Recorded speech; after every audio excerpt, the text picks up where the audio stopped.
You try and run, I'm gonna track you down. You go to a teacher, it's only gonna get worse.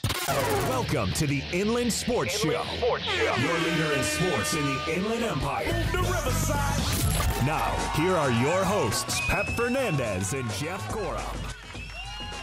What is up? It's the Inland Sports Show on Fox Sports IE 1350 AM. What a time to be alive.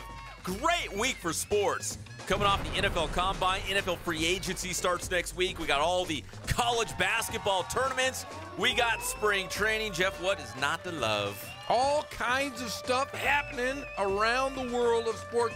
Hey, the Rams got rid of their team captain today. They did? They traded Ogletree. Is gone. He's gone? He's out.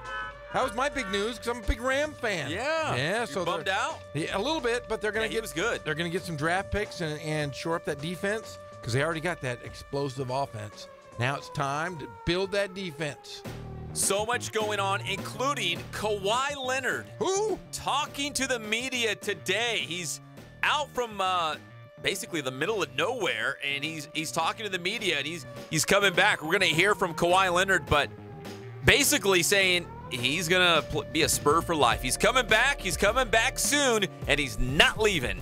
Well, I guess that Laker thing is no longer on the table unless somebody gets really angry, and NBA guys have a tendency to get a little angry. You just never know, right? You don't. I see. My personal opinion is I think Kawhi Leonard was listening to our show and said, you know what? Pep and Jeff, they're right. I need to show my face. I need to get out there and talk to the media because nobody really knows what's going on. Because isn't that what we said? Yes. All we wanted to see was Kawhi address it head on, be at the Spurs facility, not some random other independent place. Just be at the Spurs facility, talk to the media, have the Spurs logo behind you, just so everyone knows, hey, everything is okay. Everything is fine in Spurs land, but he better get back soon because if not, they might not make the playoffs. No, they're on the verge of slipping out of the top 8 in the Western Conference. So we're going to hear from Kawhi Leonard in our next segment. Also, big guest. We got Trent Rush. He's going to join us, talk a little Big West Conference basketball, the voice of UC Irvine and ESPN Hoops. So we'll talk Big West Conference basketball with him. We'll also have Jamaal Williams, Green Bay Packers running back out of Summit High School. He and Dante Dion have the big youth camp coming up next weekend, so we'll talk to him about the Packers and the youth camp. Also, Kylie Fitts. Kylie Fitts! Oh, he's one of our favorites. Kylie Fitts out of Redlands East Valley and the University of Utah just got back from the NFL Combine. So we'll talk NFL Combine with Kylie Fitts. Kylie Fitts! And, of course, a whole bunch of high school hoops, Jeff. Who's calling? Is Rob Robinson from Notre Dame calling in? We have Yancy Dodson's going to call in. And Yancy? Rob Robinson's going to call in. Yeah, but I said, hey, you guys want to call in and talk about your team, pump up these games? They're both playing at home. Might as well get out here. Man, there's a big night of hoops in the city of Riverside. Of course, Hillcrest, Notre Dame, Riverside Poly. They're all Carnegie's playing. Like it's all those teams that went to the state playoffs. The Rancho Verde, I just saw it on the CIF state Twitter feed. Their game was moved to tomorrow night. So Rancho Verde and as a potentially a matchup with Rancho Christian in the next round of the state playoffs out of Temecula. So that would be interesting, but we won't know if it'll happen until tomorrow night. That's when the Rancho Verde will play tomorrow night. And Jeff, right after the show, we're heading up to Cajon High School to check out Jeremiah Martin, the Cowboys. We're doing Cajon versus Valencia live on IEMG TV. It's going to be the game of the year. So I get to see Randy Murray, my old friend. The Merman! Yeah, he has web feet. I'm telling you, I'm gonna make sure he shows us tonight during the big game. You know what he says every time I see him? Hey, everyone tells me you're talking about me on the show. We do. I was like, everybody? He's like, oh, yeah, all my assistants. Oh, yeah. Everyone here at the school, they all listen to the show. They say you talk about me all the time. Yeah, we sure do. He's got web feet, man, I'm telling you. The Merman. The Merman. We love Randy Murray. No, he is a good dude. Although he started off real salty to me. Yeah, he didn't know who you were. It's like, how dare I wanted to pull one of those. Do you know who you're talking to? This is Pep Fernandez over here. Come on. Yeah, come on there, Jeez. Merman. I'm trying to be cool and give you a little pub. And yeah, that was funny. I remember when you called me and go, hey, I don't know about Who's this Randy Murray guy? I said, the Merman gave you some grief. And you're like, yeah, how dare that guy? But first I asked you, I'm like, hey, do you know a guy named Randy Murray? You're like, yeah, he's a great guy. And I'm like, really? Because he was just kind of jerky to me. Yeah. Well, he's the merman. He is a poly guy. Those poly guys can be kind of those Riverside poly guys. Yeah, they're crusty. But we're going to do their game tonight, Cajon versus Valencia. We love Randy Murray. He's got a great player, Jeremiah Martin, Jared Hyder, Deshaun Washington. They got a really good team. Like Jeff, like you've mentioned this before, a team, just because they don't win the CIF Southern Section doesn't mean they're not a state contender. Like, they could make a very deep run here in the CIF state playoffs. Yeah, I mean, they really can. We saw Notre Dame last year. They didn't win us a CIF championship, but they made it to the semis of the state championship. They were seconds away from going to the state championship. Yeah, I mean, it's the Cajon's in a similar situation. They have very, very good athletes, probably better than anybody in Division II. They just have to play well together, and tonight's their first test. Well, later in the show, we will break down these high school basketball state games for our local teams here in the Inland Empire. Here's your Inland Sports headline. So the Dodgers are taking on the Halos. Oh, yeah. Breaking news, it has just gone final. Yeah, I saw. The Dodgers. Yeah. Double up the Halos, 4-2. Yeah, I saw that. Colton is celebrating in the streets right now. The whole city. There's not a single Angels fan in the city of Colton. Hey. None, not one. Clayton Kershaw pitched to Ohtani today. I seen the video. Yeah. Yeah. Clayton Kershaw for the Dodgers got America's best. He got the start, 3 innings. He gave up 3 hits, but no runs, and he struck out 2. Typical Clayton Kershaw baseball. One of those guys who struck out, Ohtani. That's not surprising. Hey, how dare you? Oh, man, great. Hey, he's the greatest two-way player in history. Shots across the bow. According to Mike Scioscia, the best two-way player in history. Shohei Ohtani 0 for 2 and a walk today. So, but the Angels, because, they're facing Clayton Kershaw, they knew it was going to be a big-time matchup. So they ran out the lineup that, and we'll ask Trent Rush this, basically this could be the Angels lineup that we see on opening day. Like, they went with their first-string starting lineup for the most part against Clayton Kershaw today.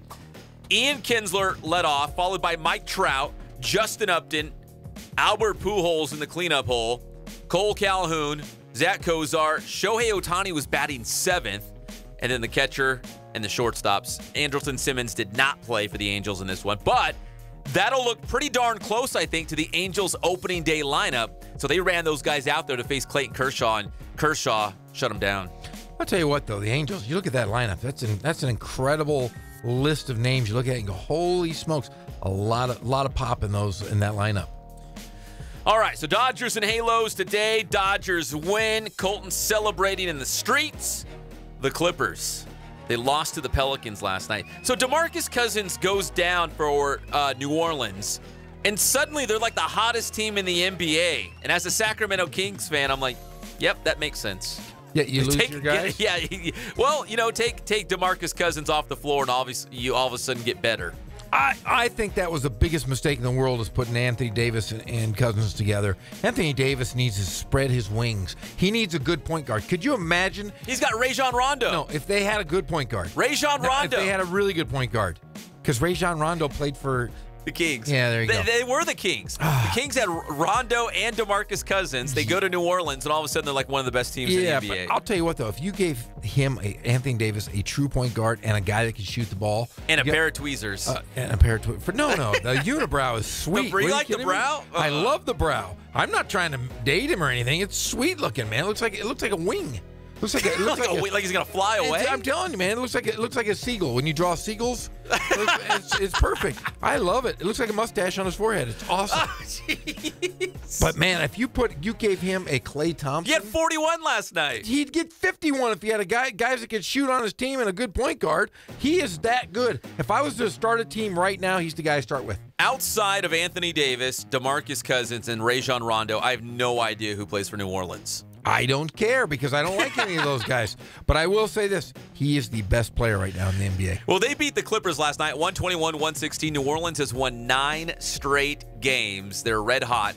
And, Jeff, it does not look good for the Clippers. And I say that because they're a half game out of the final playoff spot in the Western Conference. And it only gets tougher for the Clippers from here on out. The Clippers have to play 7 of the 8 Western Conference teams currently ahead of them.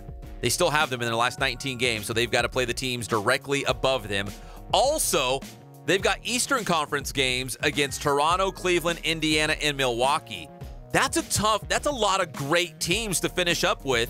And it's going to be really tight to make the playoffs. I know the Western Conference is kind of like a log jam outside of Golden State and Houston, so they still have a shot. They're still well within striking range. I mean, shoot, they're only a half game out of that final playoff spot, but they're going to play a lot of good teams down the stretch. Yeah, well, they should get Orlando at home. I think Chicago's down, beat Chicago on the road, but you got Houston, Oklahoma City. Oh, yeah, that's a rough one. Milwaukee might be the next win they get, which would be the 21st of March. But at least they're going head to head with a bunch of the teams that are right above them. So, in some certain respect, you could say they control their own destiny, because if you're 2 games behind, I don't know, Denver, a game and a half behind Minnesota, you're going to play them head to head. You can make up a game on them by playing them. Yeah, if you squaring up with them. If you play a good streak, then you have a shot to make good play to get into the playoffs, to get that good seed. Like I said, they're only 3 to 4 games out of third. That's how tight the Western Conference is. I mean, it might only take a night or two, and the Clippers will be in a playoff position, and the San Antonio Spurs would be out of a playoff position. Like, that's how close it is. Any given night, those Western Conference standings could be due for a huge change. So that's how, again, Golden State and Houston, they're running away with it. I mean, pencil them in for the Western Conference Finals if you want, that's fine. But the other 6 playoff teams in the West, it's too close to call. I have no idea. And any of those teams could knock off one of those top 2 teams. Everybody talks about how good Houston is, and Houston is good, but they're not playoff tested with this core guys yet. We're going to have to see how they do. They could get tired. I was listening to Fox Sports Radio earlier today right here on the flagship, Fox Sports IE 1350 AM, and I forget who it was. Someone on Colin Cowherd convinced me that Houston's better than Golden State. After I heard him talking, I'm like, yeah, you know what? They got a big man who's athletic.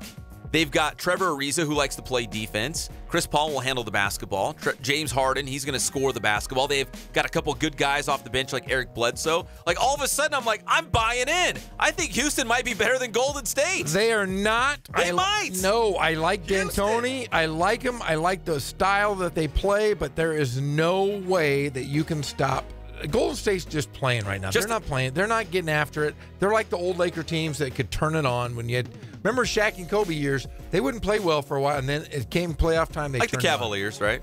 Not this year, but years past. Years past. Well, they can turn it on. Can I be honest?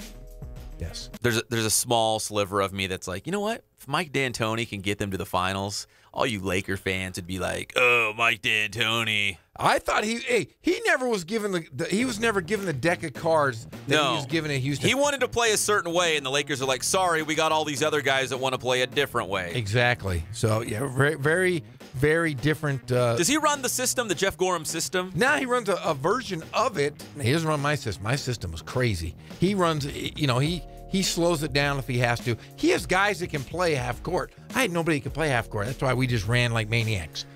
All right, I was just honest with everyone. I want you to be honest. Okay. Do you ever look at like a team like the Rockets or the Warriors and say, you know what? I could step in and be their head coach right now. I could go in there and do the same exact thing as D'Antoni or Kerr. You do. You sit at home and think that, don't you? Yeah. Yes, I do. I'll tell you what. Your Warriors. I will say this. I look at these guys. I was never blessed to have great athletes. Maybe at RCC I had some pretty good athletes. But I was never blessed to have great athletes. If I had a team, like just say I had North High School, and I can say this because Barty's my friend, I would love to run my crazy system with those kind of guys. He kind of did this year, right? A little bit. He had a version of it. Or take Rancho Verde or any of these teams that have Centennial. Let me run the system. Let me do what Chino Hills ran a version of it, but it was basically just for the balls. I wouldn't do it for the ball. I'd do it for and the middle ball. The middle ball. Yeah, you get 15 guys in your program that can play, and you sub every 3 minutes, and you try to score as many points as you can. Oh, it'd be a lot of fun. I would do that in a heartbeat. I know. You sit on your couch at home. And you're like, yeah, Golden State. They're gonna win 60 games this year. But if I was their head coach running the system, yes, we'd push 70. You're talking 70 wins. 80 wins. 80-2 on the season. Yes, we would. Those 2 losses to Sacramento. Also last night, UCR women's basketball, they're still alive at the Big West tournament. Holy smokes, they won the first round. Yeah, they beat Long Beach State last night, 79-63, so they're moving on, Jeff. They're going to see UC Irvine tonight at 6 o'clock. So they won their opening round Big West Conference game at Cal State Fullerton. Good for them. Now, didn't we see UC Irvine's team up at Davis? They played before us. It was Davis. You're right. We did. And we saw Long Beach. We saw Long Beach last game. They were playing. We did. We've seen both of these teams. I'll tell you what, UC Riverside women's hoops are going to beat them both. Hope so. Tonight, 6 o'clock. I'm excited, man. I'm excited for this men's tournament. Excited for the women's tournament. I'm excited just because all these local teams are doing so darn well. The women's tournament going on at Cal State Fullerton. The men will be at the Honda Center. And again, UCR already opening round win against Long Beach. Yeah. And how about UCR baseball real quick? They beat Valparaiso 4-3. Couple runs, Jeff. We were talking to some of the guys on the coaches show. Finally, a couple runs, right? Dean Miller had 2 RBI for the Highlanders last night in the victory 4-3 against Valparaiso. Dean Miller, as Troy Percival said, built like Mike Trout, and he is. I think he might wear number 27 as well, like Mike Trout. Yeah, I love Mike Trout. Mike Trout is a married man. Did you know that? I think I knew that. He had his first hit as a married man today. He did? His first one. That's what I heard. He got married in the offseason? Yes, he did. Not that you're trolling him or stalking him. Hey, he's my friend. You forget. Oh, you guys fist bumped. I yeah, forgot. We're friends. Yeah. It's all brought to you by our good friends at Spoiled. Quick quality oil change. You'll be spoiled by great customer service and low prices. They always greet you with a smile. How can we help you? Need some new wiper blades? Keep that car going strong. That's Spoiled. Quick quality oil change off of Alessandro Boulevard. Ken Sporting Goods. More than 40 years in the Inland Empire. Man, you've got to be doing something right to survive that long. More than 4 decades out there in Norco, Horsetown, USA. Sporting gear, team sales, Letterman's jackets, helmets, bats, cups, mitts, cups, whatever you might need. Ken Sporting Goods is that one-stop shop. Hook it all the way up for all the athletes in your life. Speaking of athletes, they all go to Boost Performance Training in Corona with Coach Ray Bass. You got to ask for him by name. It's Ray Bass, only at Boost. Go to boosttrainingsystems.com for more information and be sure to follow them on Twitter and Instagram. They will train up your athletes at any level, any age, any sport. Bring it on at Boost Performance Training. And Catalano Motors in Corona off of Temescal Canyon Road, where you can buy, trade, and finance. That's at Catalano Motors off Temescal Canyon Road. The website is catalanocars.com. Sweet rides, no pressure. Make that car shopping experience easy. Easy peasy, as I like to say. That you do? Yeah. Jeff, I could lead Golden State to 70 wins. 70? Easy. No. 80 wins. 80 wins. When we come back here on the Inland Sports Show on Fox Sports IE, we're going to have Trent Rush, aren't we? Yes, he is the voice of the Angels and Halos, Anteaters, and Big West basketball on ESPN. He is he's working the women's tournament too. He is? He's amazing. What does he not do? I know, he does it all. He's going to call us in about 9 minutes. We'll be back. It's the one and only Inland Sports Show on Fox Sports IE, 1350 AM.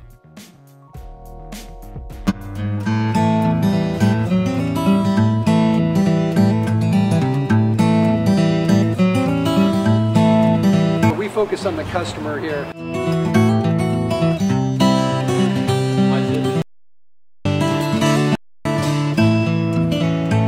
Believe it or not, that is the biggest thing for customer change. They just want the convenience of coming in, driving in, getting it done, and driving out.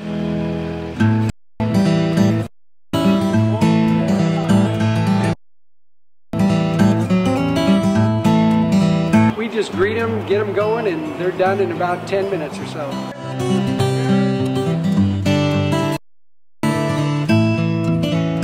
We don't push any sales on them. We do the oil change, and I think that's what sets us apart.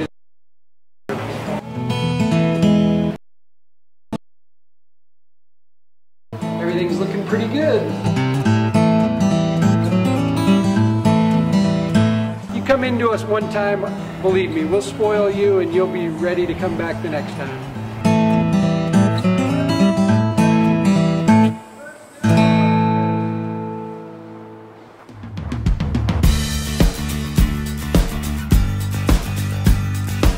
We're a small family-owned, strive for quality pre-owned vehicles. We're not a volume dealer, and we take every deal as personal to us.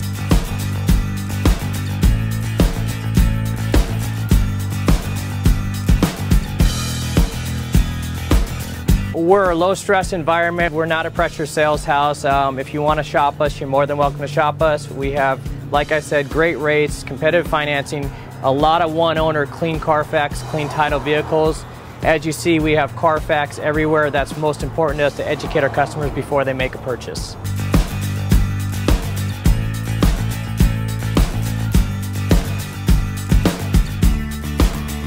We're right off of Ontario, right off a couple exits off the 15 freeway, off Cajelco, off El Cerrito, and we're right on the main drag going into Dos Logos and the crossings.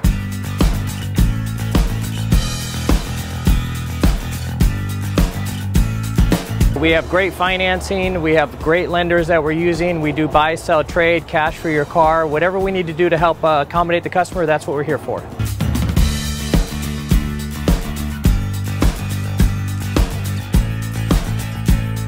We have a little bit of everything. We start at about $69.95 and go all the way up to $100,000. We have Escalades, we have commuters, we have pickup trucks, we have Jeeps, sport utilities, and if we don't have it, our specialty is finding you exactly what you're looking for.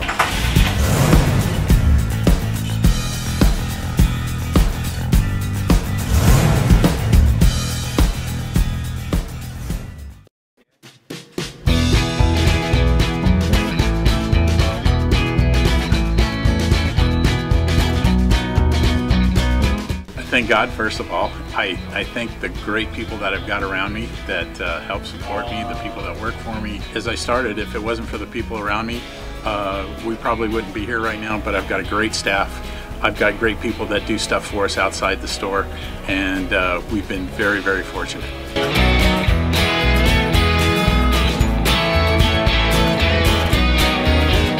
Our service is impeccable, and we just keep trying to get better every year. We can do online stuff for your teams, as well as, like I said, the screen printing, the embroidery. We also have 3 women that do extra sewing for us, like tackle tool on uniforms, or the bling or rhinestones for different shirts for the ladies.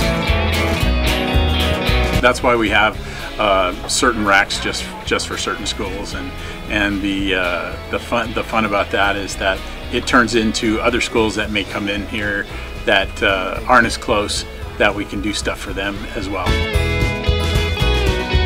We've had very, very good customers throughout the years, and it's just been a blast.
Fernandez and Jeff Corum. Welcome back to the one and and only Inland Sports Show on Fox Sports IE 1350 AM. We are going to talk some Big West Conference basketball with the one and only Trent Rush in just a matter of minutes. Here's the matchups, Jeff, in the first round. We were driving back from Long Beach late on Saturday night. We're working our little brains coming up with those matchups, and we figured them out before anyone else. Yes, we did. It's UCR against UC Davis. Fullerton against Long Beach State, those 49ers, those dirtbags. That's a tough one right there. Yeah, that's a 4 versus a 5. They're the same team. They're the same team virtually. UC Irvine, Trent will know this, they take on Hawaii. And Cal Poly against UC Santa Barbara, which is a rivalry game. Those two schools just played each other. Poly actually knocked Santa Barbara off in their conference opener. And again, it's a rivalry game. Anything could happen in that one. That could be a wild one, although I think Santa Barbara's really good. Yeah, they're playing well. And I'll tell you what, those grad transfers have really helped Santa Barbara. But like you said, Poly goes and beat Santa Barbara the very first game of the year. They were down. UC Santa Barbara was up 21 points in the second half. Poly comes down, throws a shot up at the buzzer. They're down 2. Guy gets fouled shooting from like 50 feet away, 50 right? Feet, from past half court, they foul him. He hits 3 free throws. They win by 1. Game over. If you see a defender running at you, time's running out. This is like a desperation shot. It's not so much like, hey, I might make this basket. It's like, hey, I'm going to draw some contact, and I'm going to be in the motion of shooting, and I'm going to get that whistle. Yeah, and if you're the guy playing defense, you're going to be always that guy.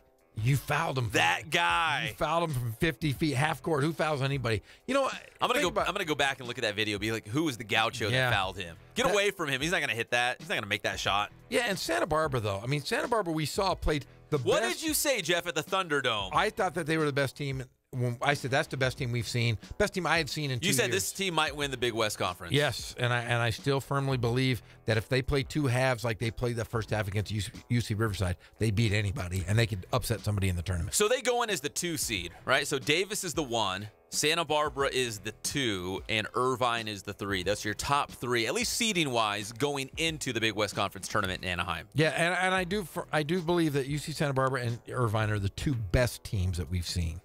I don't know how Davis did it magically, good coaching, but they've done it.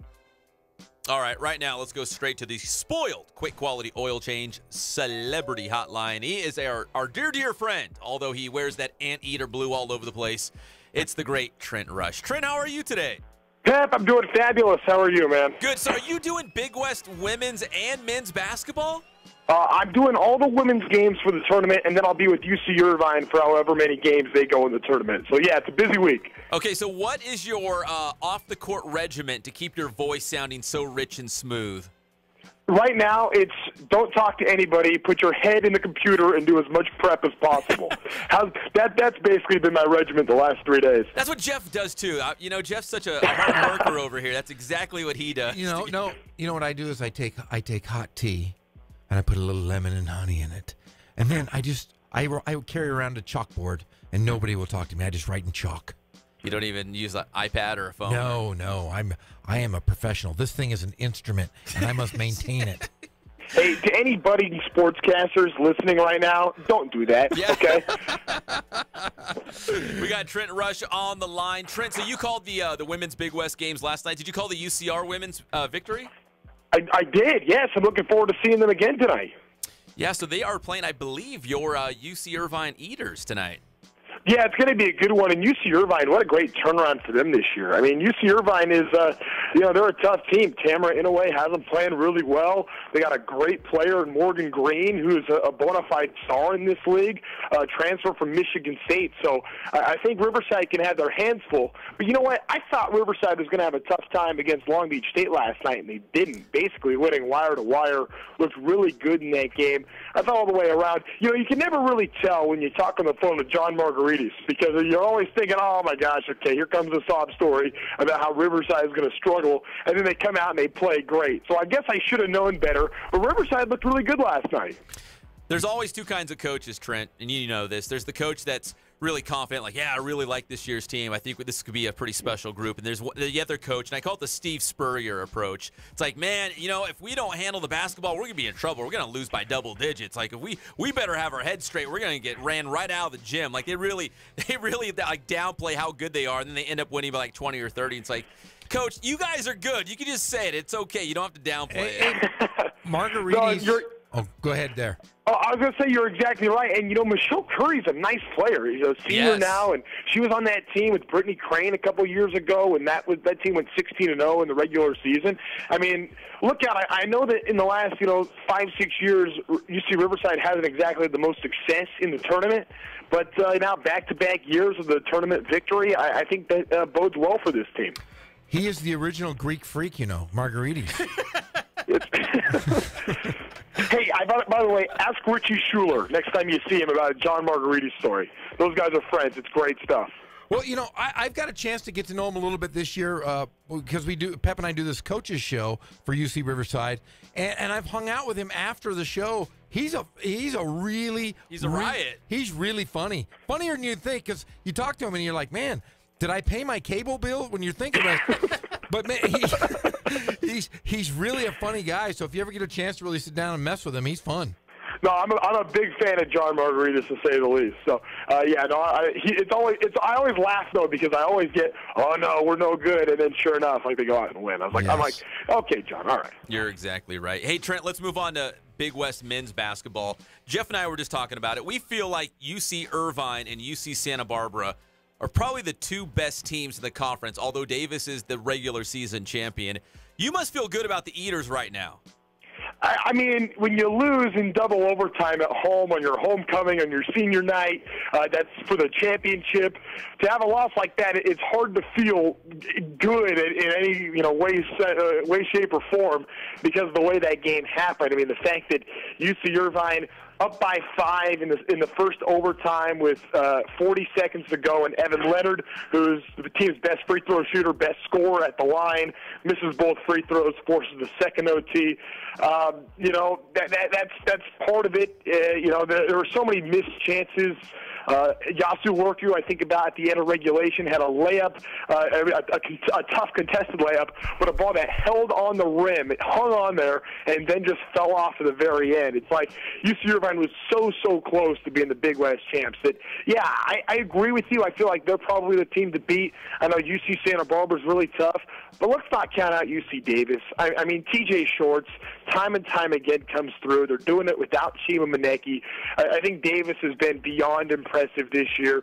They're almost as good defensively, I feel, as UC Irvine. And actually, in the last game, I think UC Irvine, Davis might have been better defensively than the Anteaters were. So, yeah, I think UCI feels good. I don't think they feel that good, though, because they have a really tough first-round game against Hawaii, and that's a team that's beaten them before. Hawaii went 1-1 against every team in the Big West, so there's no telling what that's going to be like. And a guy like Sharif Tremay can bother young guards. I think Irvine's guards have grown up a lot, but still sophomores. Now, we were talking a little bit about Davis because they play UC Riverside tomorrow night.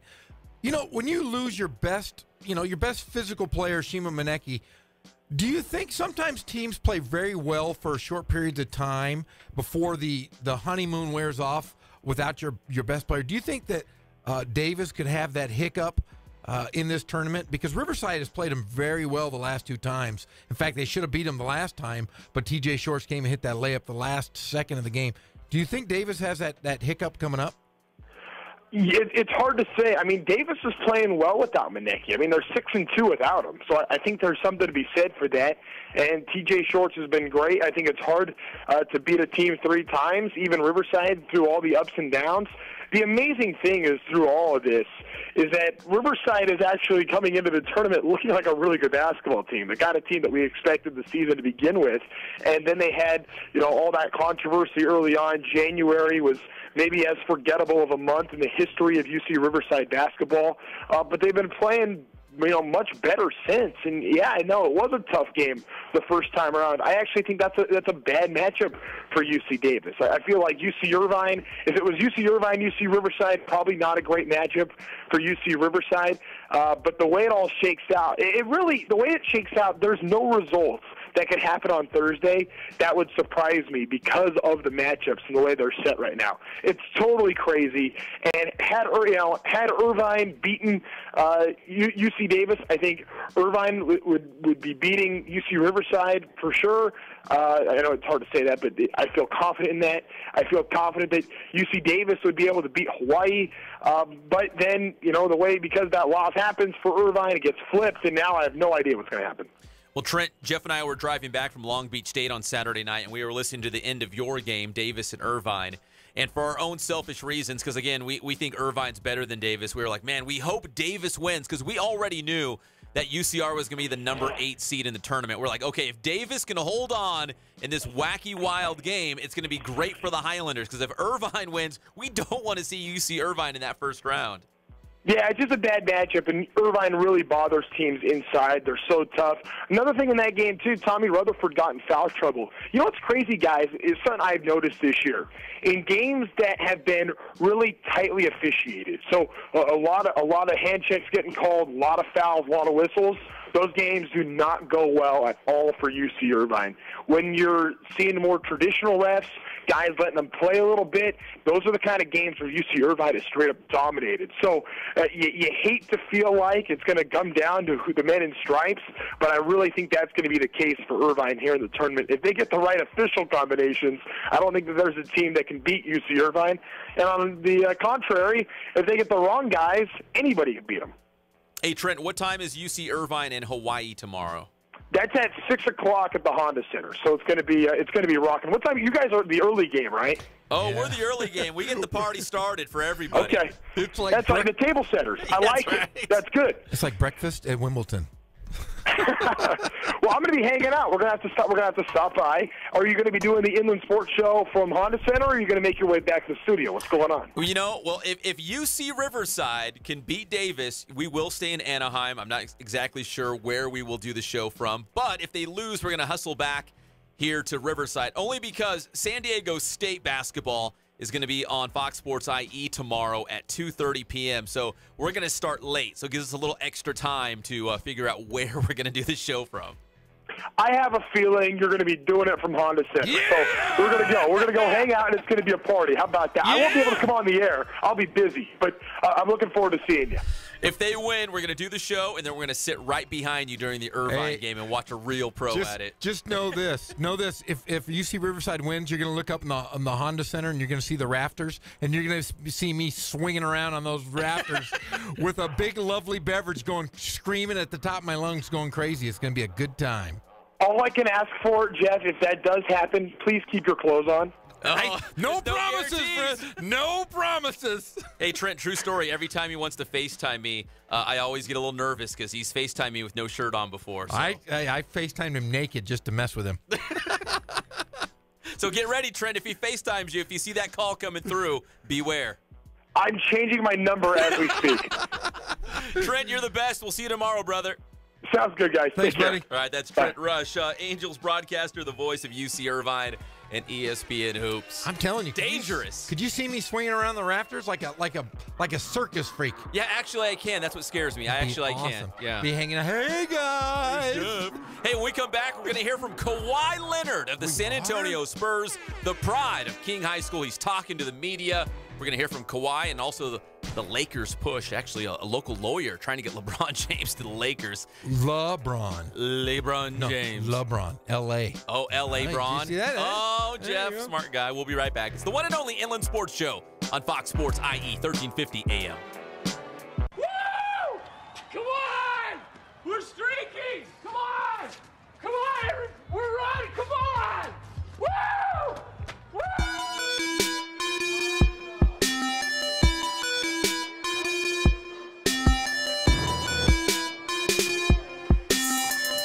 I played once upon a time at Centennial High School. I was actually on the first ever CIF championship team back in 2000, and then my senior year we won it again.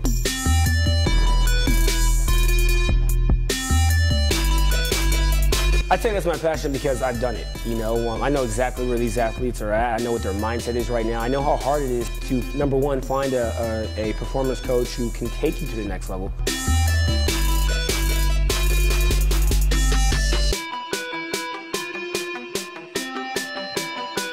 what sets us apart has to be, you know, how we work with our athletes and what we know.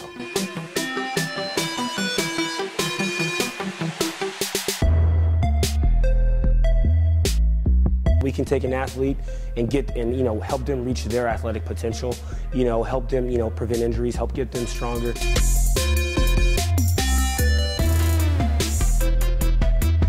I know every single athlete who steps into this gym. I know exactly where they're at, and I'm going to progress them every week. If you're not getting results, then, you know, really what's it about? We're going to deliver something that's measurable, you know, in terms of speed, power, you know, strength, agility.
Focus on the customer here.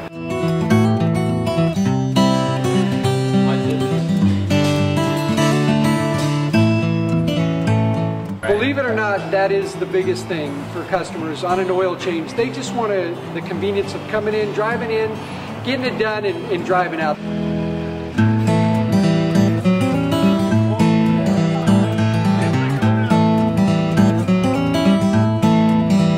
Just greet them, get them going, and they're done in about 10 minutes or so.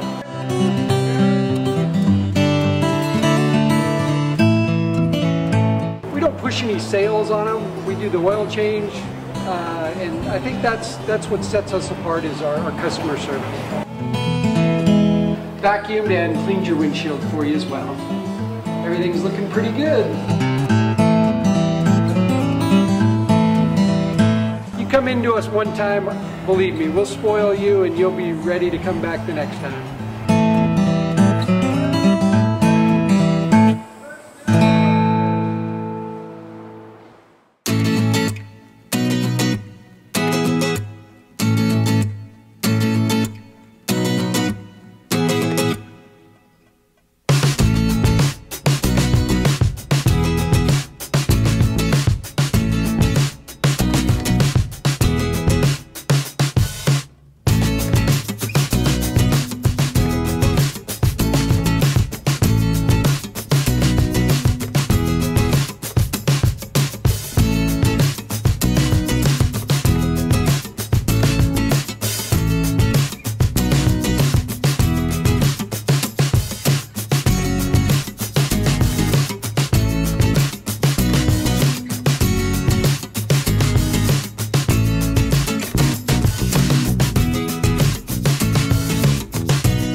We're back to the Inland Sports Show. Here are your hosts, Pep Fernandez and Jeff Corum.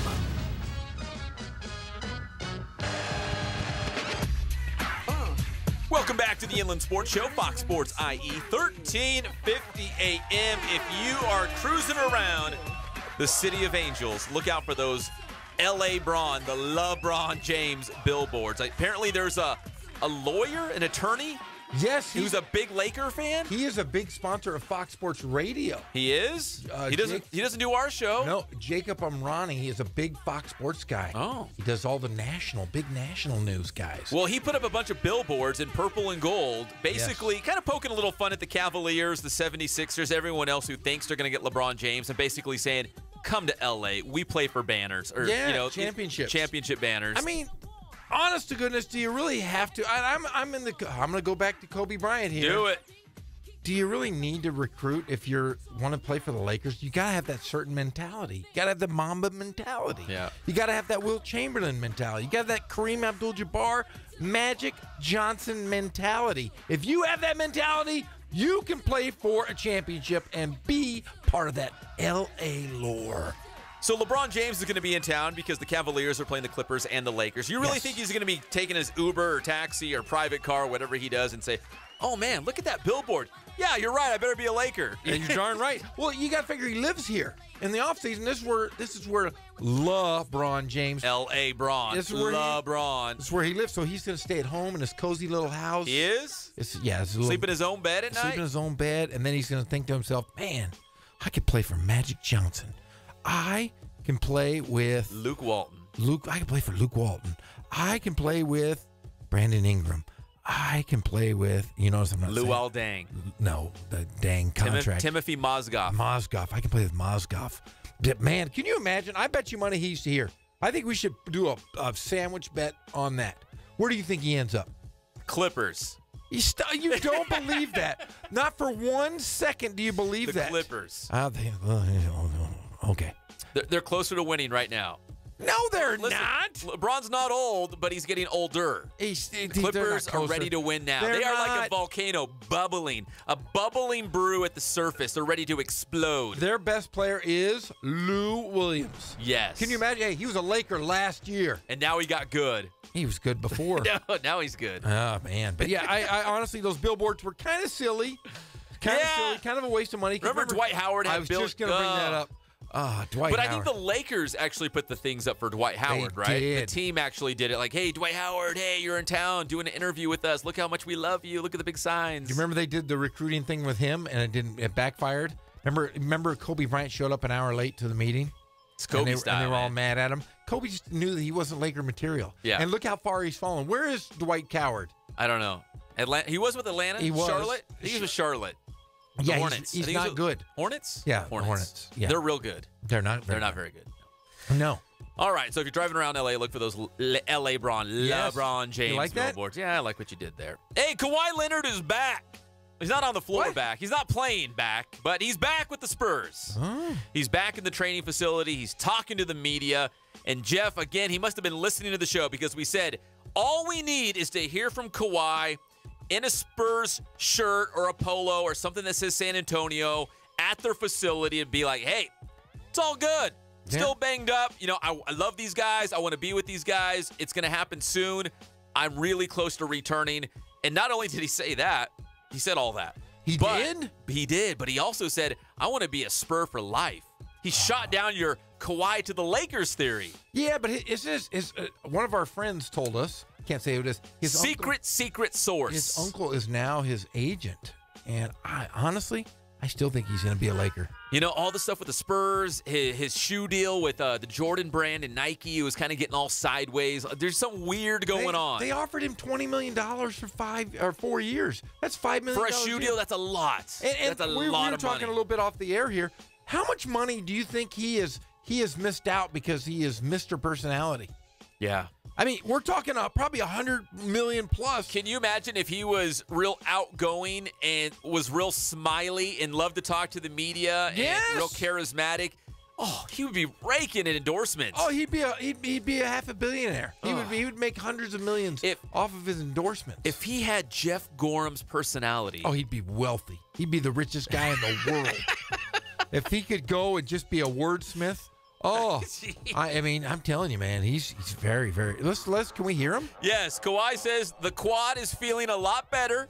He's close to returning to the Spurs, and he wants to be a Spur for life. He's getting better. He's almost back. Here's Kawhi Leonard, the pride of King High School. Everything was done as a group. I don't feel like nothing was friction. I talk to Pop every day. He knew what the progressions were. He knew what I was doing the whole entire time, as well as the front office, and we made a group decision, so it wasn't me just going out and saying, I'm going to go do this. What kind of stuff are you doing now to kind of stay in shape for when you do come back? You know? Just play.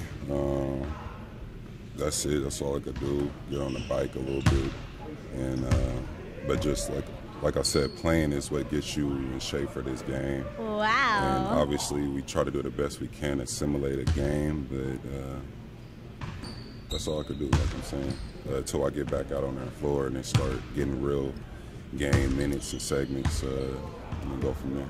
Wow. Yeah, for sure. Why, when you say games, are you talking about 5-on-5 with other guys, or just... Wow. All right, that was Kawhi Leonard. So when they said, do you want to be a Spur for life, his answer was, yeah, sure. So not exactly like, hey, no doubt, man, I love this argument. Yeah, that's not it was a little lukewarm, but it's okay. Oh, wow. Man. Good golly. Listen. What did he major in San Diego State? I hope it wasn't. It wasn't. No, he definitely wasn't. He left early, right? He he left early. But man, alive, I know him, and I like him. But like Greg says, he's got a Mr. Personality. He is a fantastic basketball player. We're very proud to say he's from King High School here in Riverside. Maybe outside of LeBron, the best two-way player in the NBA. Yeah. Just not real charismatic, but that's what the Spurs like. I mean, look at Tim Duncan. They had Tim Duncan before him. He was kind of like the same guy, just bigger. Tim Duncan had a hot wife, though. He did? Oh, yeah. I didn't know that. Oh, yeah. She's a big-time R&B singer. She is? She was. I think they got divorced.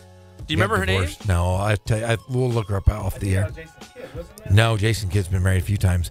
No. Oh, Grant your Hill. roommate. You Grant lived with Hill. Grant Hill. But yeah, that's right. Tamara. Yeah. Grant Hill was married to a. Oh, he still singer? is. Yeah, he's still married to a singer. She's good. Still? Looking. Yeah. Really? She's got lupus though.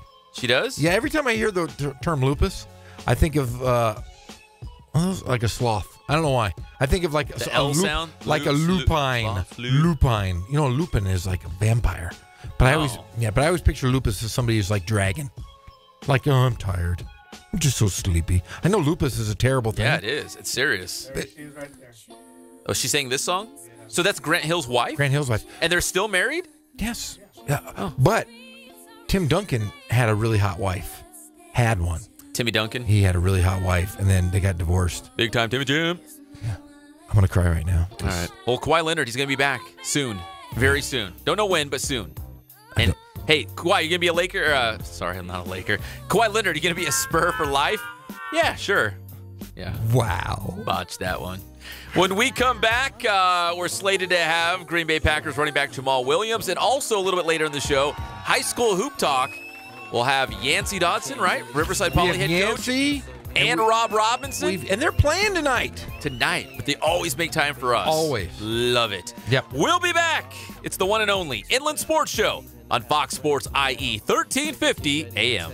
A few vows, maybe I speak in general now, but girl, I'ma do whatever just to keep a grin on you now. And one time at band camp, we weren't supposed to.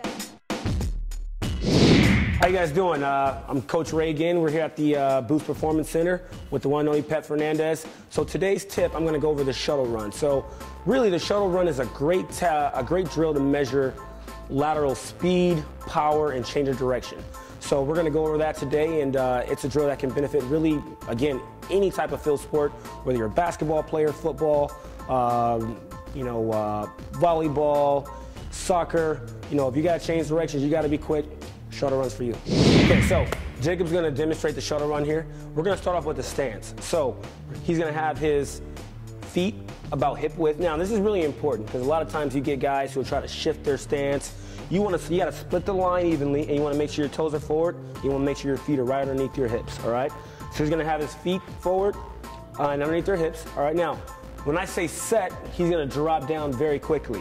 Whatever hand is down is the direction that you have to go. So he's gonna go to his left first, so he's gotta have his left hand down. Now, his right hand is gonna be right here, all right? It's gonna be right in front of his body. His elbow's gonna be flexed, hand's gonna be right under his chin, all right? So, when I say he's gonna drop down really fast, all right, he's gonna put his hand down, left hand down on top of the line, right hand underneath his chin. Ready, set. All right, relax. All right, so that's the stance there. We don't want to hold the stance any longer than about 3 seconds, all right? So we want to be in and out, all right? Now, let's talk about the first touch. Once he leaves, all right, his first movement, that timer is going to start. He's going to give me a nice lateral run coming out. So he's not going to turn his head and turn his body run. He's going to lateral run coming out, and then we make our first touch. He's going to do what's called a wedge cut. It's a double foot cut, and he's gonna touch right outside of his feet here. So he's gonna touch the line with his left hands. He's gonna do a wedge cut, a double foot cut. He's gonna have a nice angle at the shins. He's gonna touch right outside of the foot. So now I'm heading back in the direction I wanna go. All right, that angle is really important. So we're gonna nice wedge cut here, left hand touch. We'll wedge cut it here with the right, and then we'll sprint through for the finish. 5, 10, 5. Here we go, you ready, Jacob? So he's gonna go on me, set, go. Get back, finish right in the middle. Good, right there. Now, typically, you want to finish with your head down, all right? You want to maintain that forward lean. There you have it, shuttle run.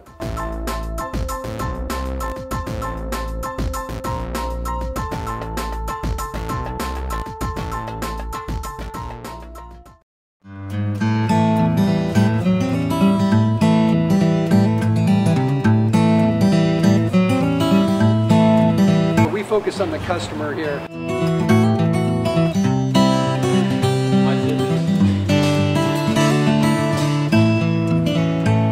Believe it or not, that is the biggest thing for customers on an oil change. They just want the convenience of coming in, driving in, getting it done, and driving out.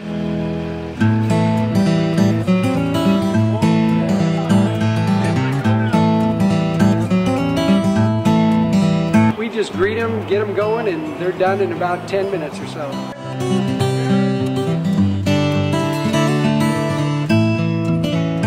We don't push any sales on them. We do the oil change, and I think that's what sets us apart is our customer service. Vacuumed and cleaned your windshield for you as well. Everything's looking pretty good. Come into us one time, believe me, we'll spoil you and you'll be ready to come back the next time.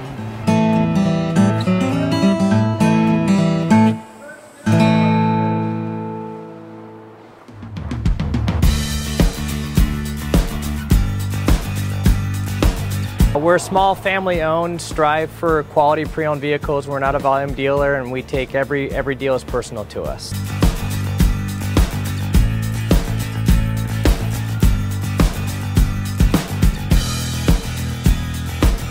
We're a low-stress environment. We're not a pressure sales house. If you want to shop us, you're more than welcome to shop us. We have, like I said, great rates, competitive financing, a lot of one-owner, clean Carfax, clean title vehicles. As you see, we have Carfax everywhere. That's most important to us, to educate our customers before they make a purchase.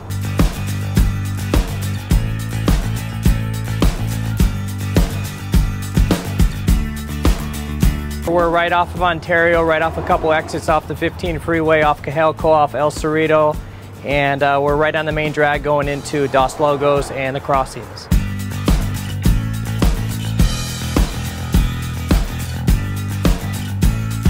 We have great financing, we have great lenders that we're using. We do buy, sell, trade, cash for your car, whatever we need to do to help accommodate the customer, that's what we're here for.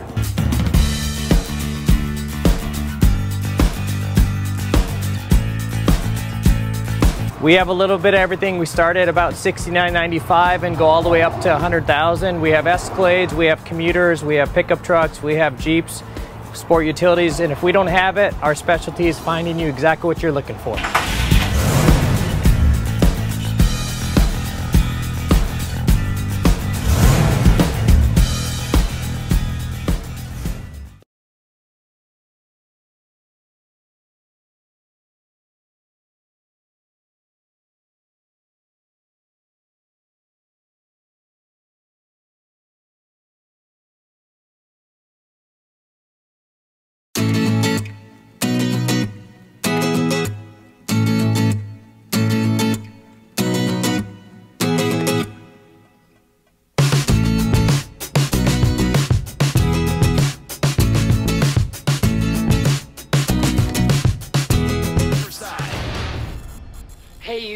Get your damn hands off her. We're back to the Inland Sports Show. Here are your hosts, Pep Fernandez and Jeff Gorham. And we're back on the one and only Inland Sports Show on Fox Sports IE, 1350 AM. We're brought to you by Spoiled. Quick, quality oil change. Ken Sporting Goods in Norco. Boost Performance Training with Coach Ray Bass. And Catalana Motors in Corona off of Temescal Canyon Road. All right, Jeff, you want some breaking news? I always want breaking news. I got some breaking news right here. Okay. Let me pull it up right here. The San Bernardino Valley College football schedule is out. Are they playing the Rams? The Rams. 49ers? The 49ers? Nope, the Chargers. No, they have their schedule out. RCC's on the schedule. Remember, they were hoping to get them in the opener. Yes. It's not the opener. Come on. So here's the schedule. And it's a doozy. It's a doozy. It's a real doozy. They're going to open up on September 1st on the road at Santa Ana. Then on the road at Santa Barbara. Then the home opener.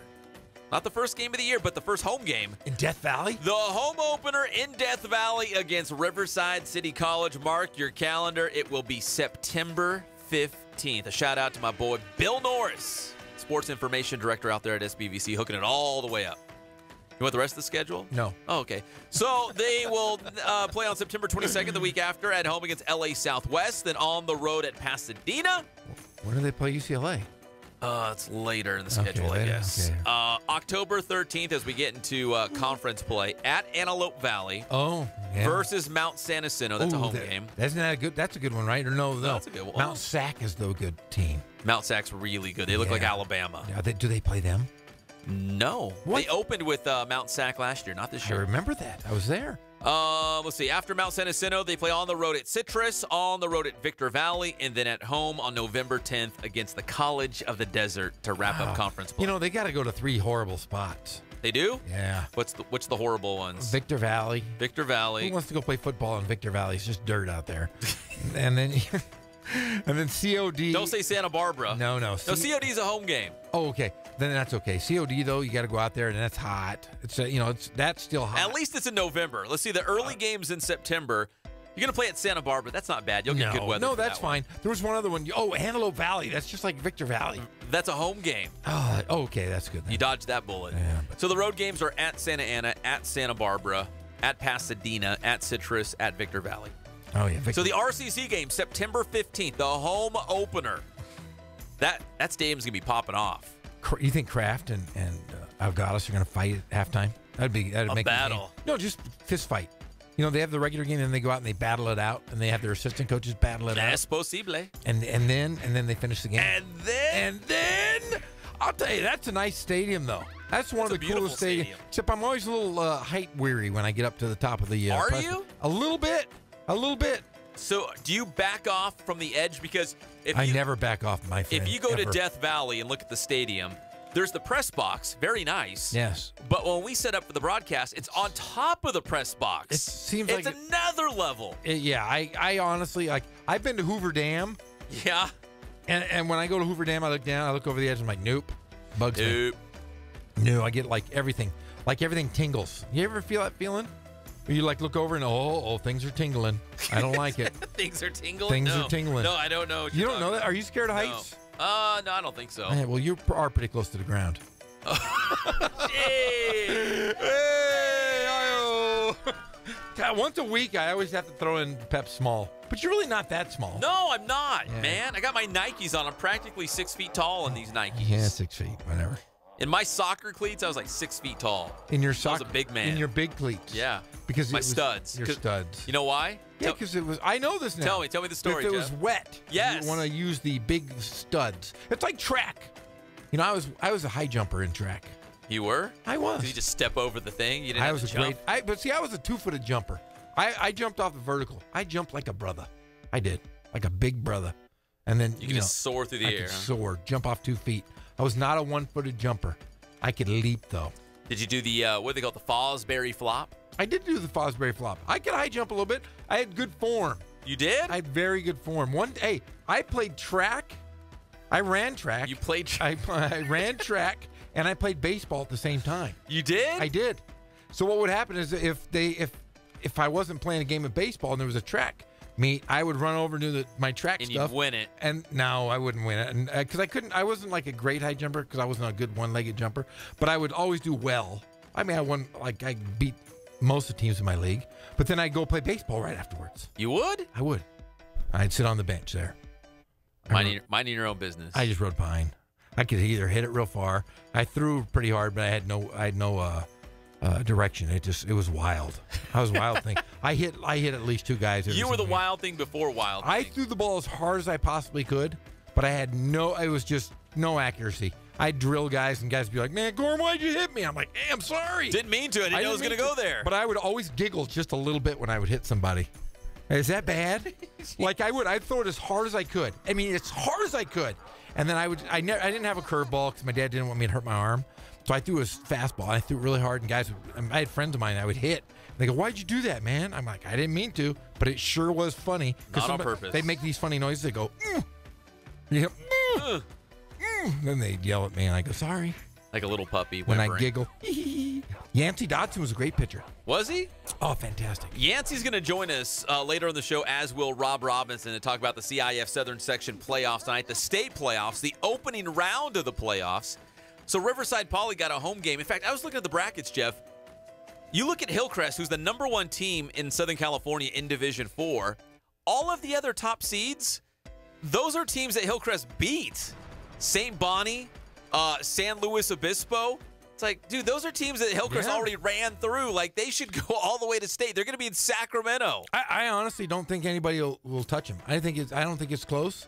I think Riverside Poly, who's playing, are they playing La Jolla Country Day? Yes. Do you know they're basically the same school? They are? They are basically the same kind of kids.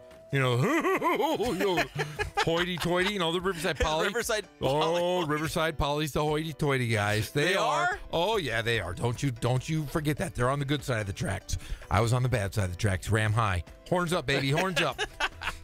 No, but they're essentially the same kind of kids. La Jolla Country Day has been a dominant power forever. They're like modern day of San Diego.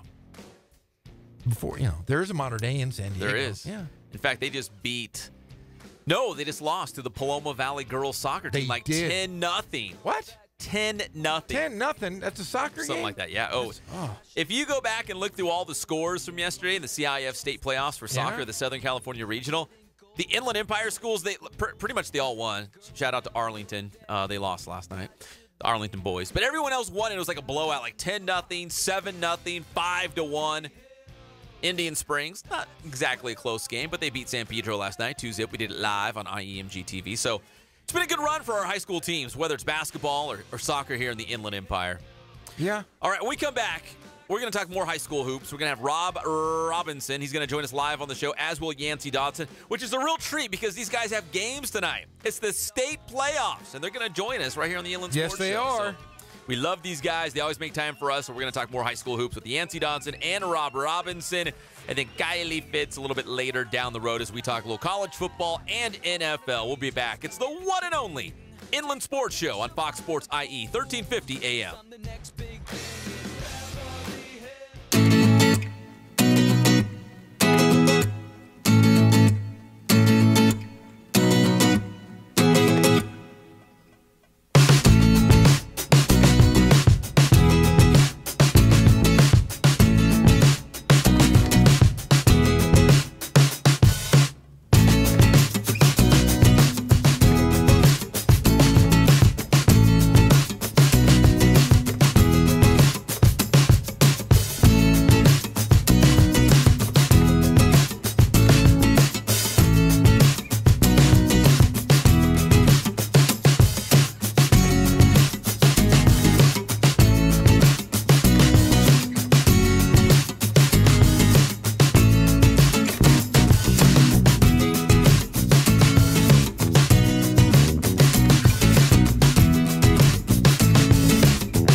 We're back to the Inland Sports Show. Here are your hosts, Pep Fernandez and Jeff Corum.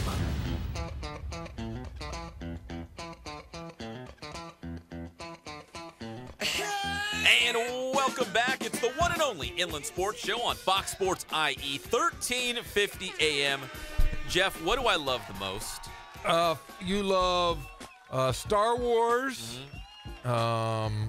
football. No, it's high school basketball, man. Oh, high school basketball. High school basketball, Oh, Jeff. yeah, you don't even know me anymore. I don't. Jeez. You're my life partner. I should know those Yes. things. What's wrong with you? He's one of our favorites. We love this guy. It's the great Robert Robinson. He's a champion. CIF champ on the show. Coach, how are you? Hey, what's up, guys? Yeah, how we doing? Listen to Coach, man. It's a game night. He's getting his guys ready for the state playoffs, and he is so chill. He's so laid back. He loves his team. He knows they're in good hands. Coach, how's practice been the last couple of days coming off that CIF title, getting ready for state? Oh, it's been good. I mean, we only practice for an hour a day in March, and so they go at it for an hour and it's over. So it's pretty intense, and they're pretty focused for that time. It's I feel good about today. So when you get this late into the season, because at Notre Dame, you guys are used to playing late, deep into March Madness. Oh, he's a veteran now. He's a pro at this. He is a pro at this, but you got to kind of negotiate the whole season, right? Because you got to keep those legs fresh. It's a grind. It's a long season. So you got to keep those guys focused and still ready to go, even though we're like deep into March. This is the home stretch. Yeah, it's tough. I mean, last year we played 9 games after the season was over. I mean, that's a third of a season. And so it's hopefully we're fortunate enough to do it again this year, but keeping kids engaged and what matters is if they have intensity at 7 o'clock at night on a Wednesday or a Friday. I mean, if they're a little lackadaisical a little bit in practice, as long as they're mentally, it's all good. But you want them fresh and with intensity and ready to, run through a wall at night, not during practice the day before.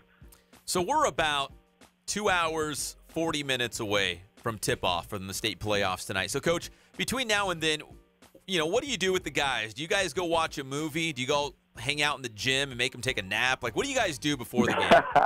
Our game day is pretty extensive. It starts around 4 o'clock, and I break my team into groups of 3s, and each group has something different they do every 30 or 40 minutes.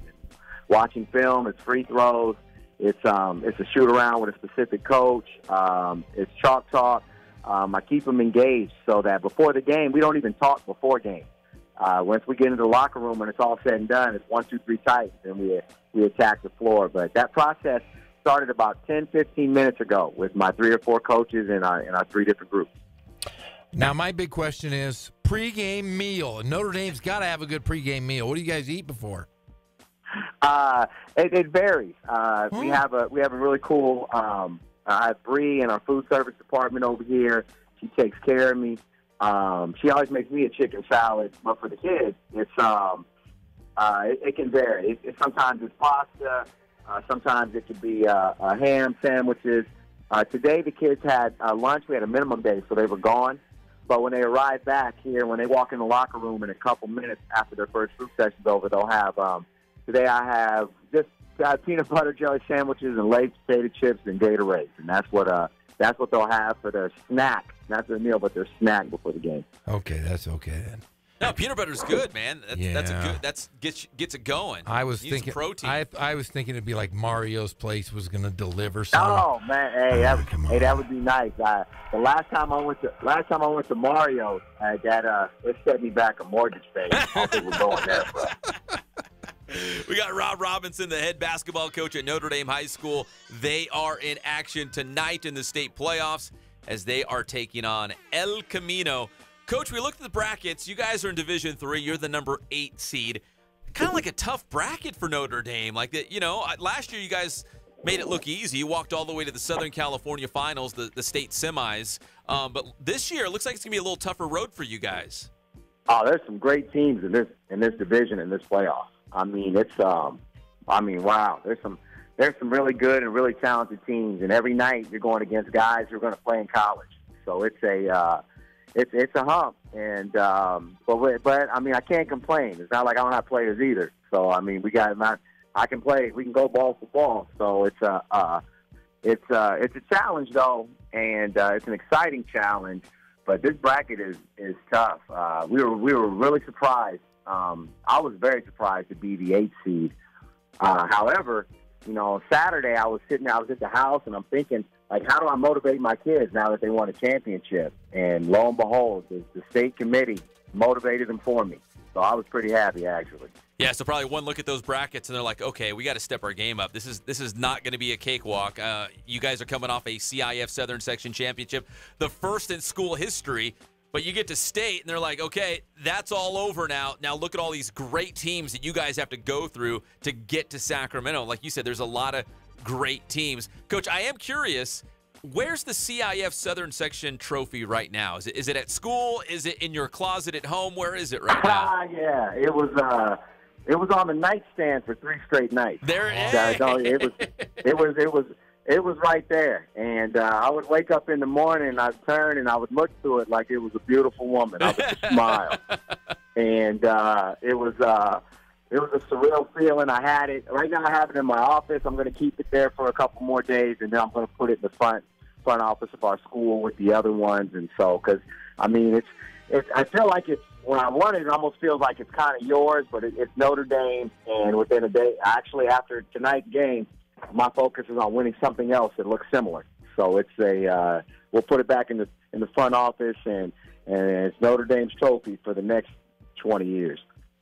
Well, we're looking at a picture right now on the channel of the whole team, together for the picture after you guys won the CIF title.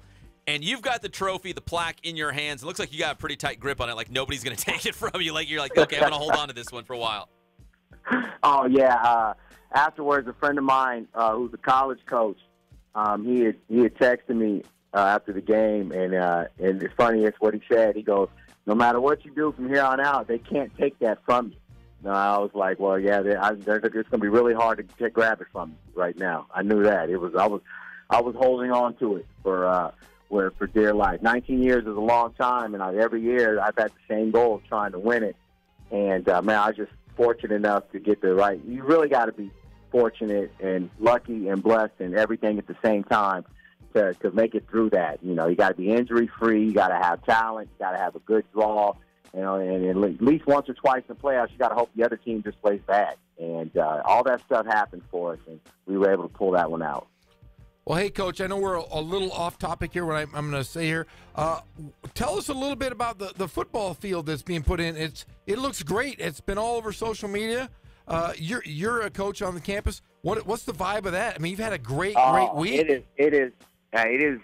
It's going to change the whole narrative of what we do here. It's really a game changer. It's a beautiful field. The green, it just pops off when you look at it. It looks so much bigger than what it looked before, and it's what we'll be able to do with it. Not only from a football standpoint, but man, we can get soccer out there practicing. We can get lacrosse out there going. Baseball can even set up a little bit of something, and from football. And we look to branch out in the community and be able to help everybody, all the kids in the neighborhood that want to play football. We're going to do stuff. There'll be a lot of clinics and a lot of stuff happening on that field. We're going to get our use of it. But it's exciting, to say the least. I mean, everybody's excited, especially our new football coach. I mean, he's very excited, and we are too. I mean, I've been looking at dirt for 19 years, and now we got a beautiful field, and Notre Dame and its players definitely deserve it. And Coach, if you've got a player acting up in the gym, say, hey, get out there on that brand new turf field, go run some sprints, and come back when you're done. Oh man, we'll be able to utilize that for running. Oh man, my strength and conditioning coach is salivating. He can't wait to use it. All parts of the field for all exercise. We're very excited. Well, Coach, congratulations on the CIF Southern Section Championship, but still a lot of work to do. It all begins tonight against El Camino in the first round of the state playoffs. Coach, we always appreciate the time. Best of luck tonight. Oh, hey, thanks a lot, guys. Thanks for the call, man. Go Titans. All right, that's Rob Robinson, Notre Dame head basketball coach. We're going to talk more high school, basketball, and NFL when we come back. It's the one and only Inland Sports Show on Fox Sports IE 1350 AM.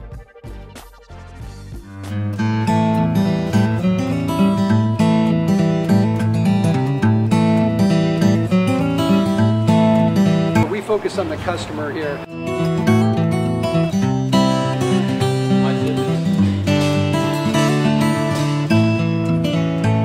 Believe it or not, that is the biggest thing for customers on an oil change. They just want the convenience of coming in, driving in, getting it done, and driving out.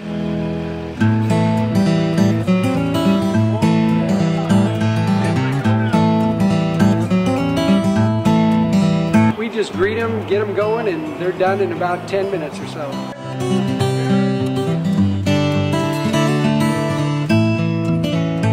We don't push any sales on them. We do the oil change, and I think that's what sets us apart is our customer service. Vacuumed and cleaned your windshield for you as well. Everything's looking pretty good. You come into us one time, believe me, we'll spoil you and you'll be ready to come back the next time.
Fernandez and Jeff Corum.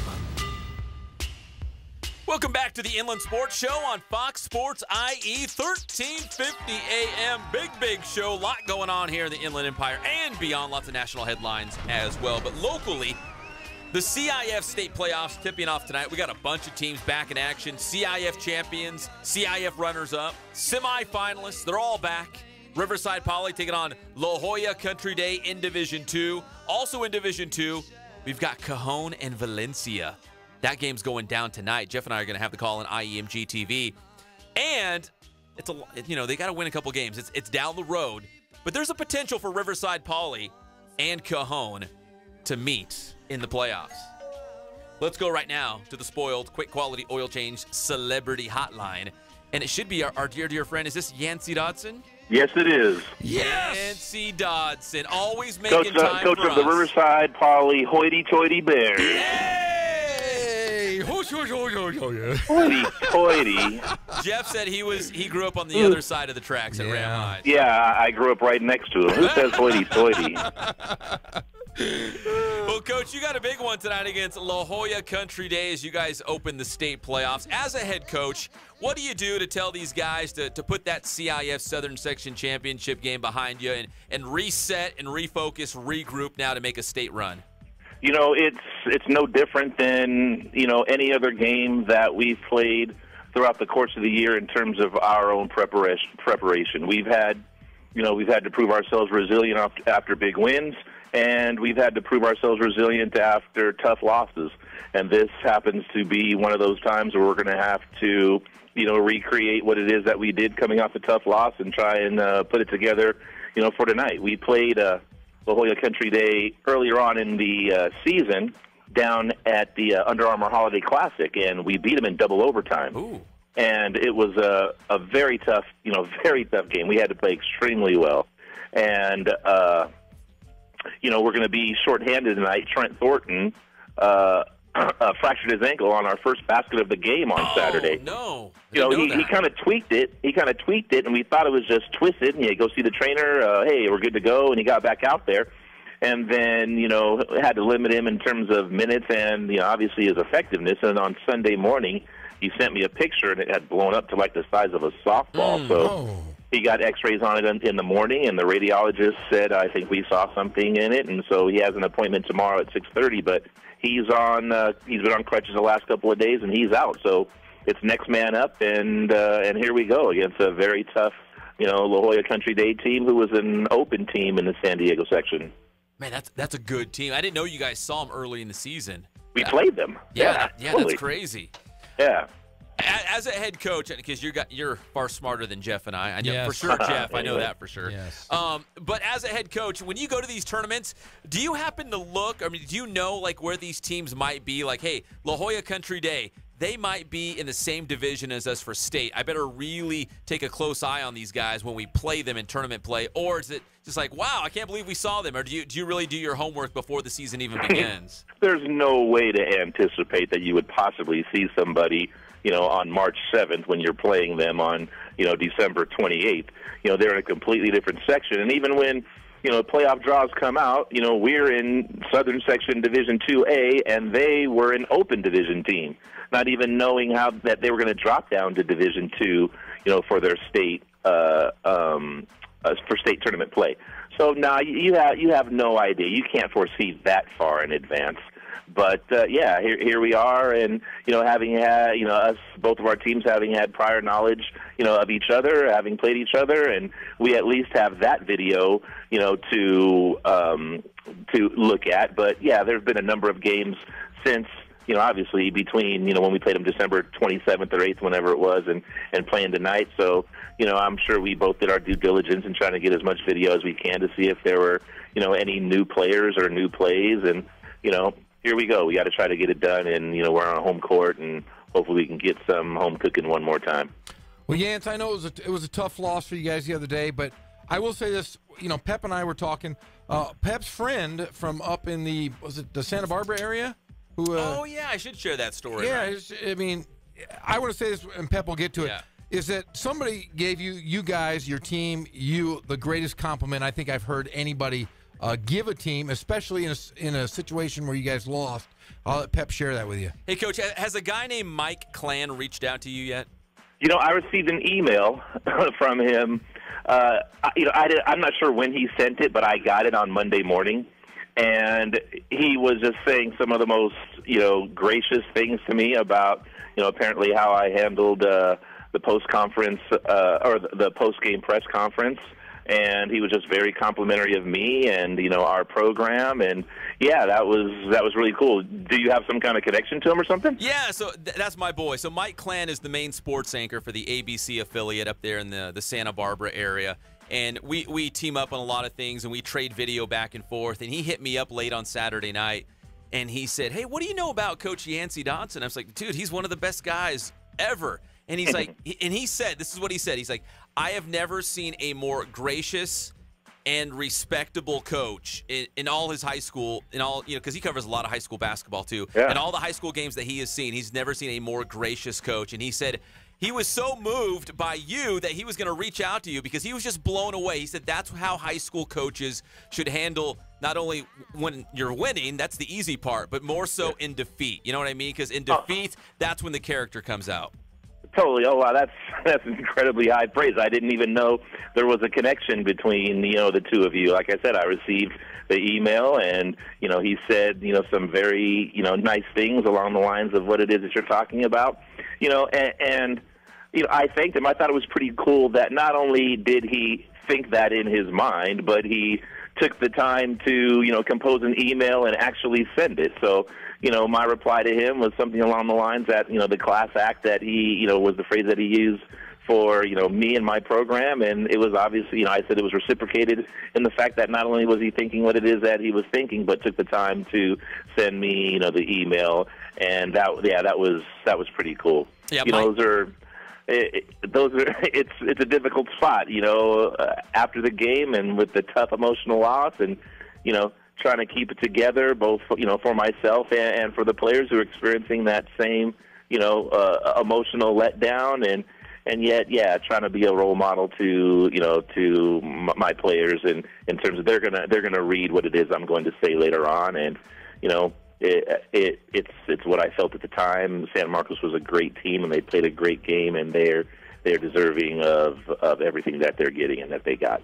Yeah, Mike Clan is a wonderful man. A shout-out to him at KEYT. They do some good work up there, and we team up with them quite a bit. Yeah, and you're right, Coach.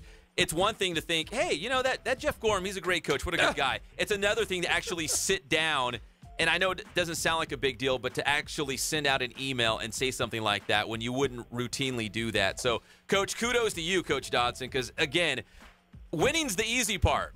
When you're in a championship game and it doesn't go your way, you're representing your family, your school, the program, all the parents, your players. Everyone's looking at you, and to handle your business like that speaks volumes. Jeff? Yeah, I totally agree with everything that Clan said and what Pep said, and I always felt that way. One thing I wanted to share with you today, our guy, Tony Macy, is making his coaching debut for Norte Vista today. He's the head golf coach, and he took his team to the first match of the year. He says it's the first time he's coached in 30 years. I thought you might appreciate that.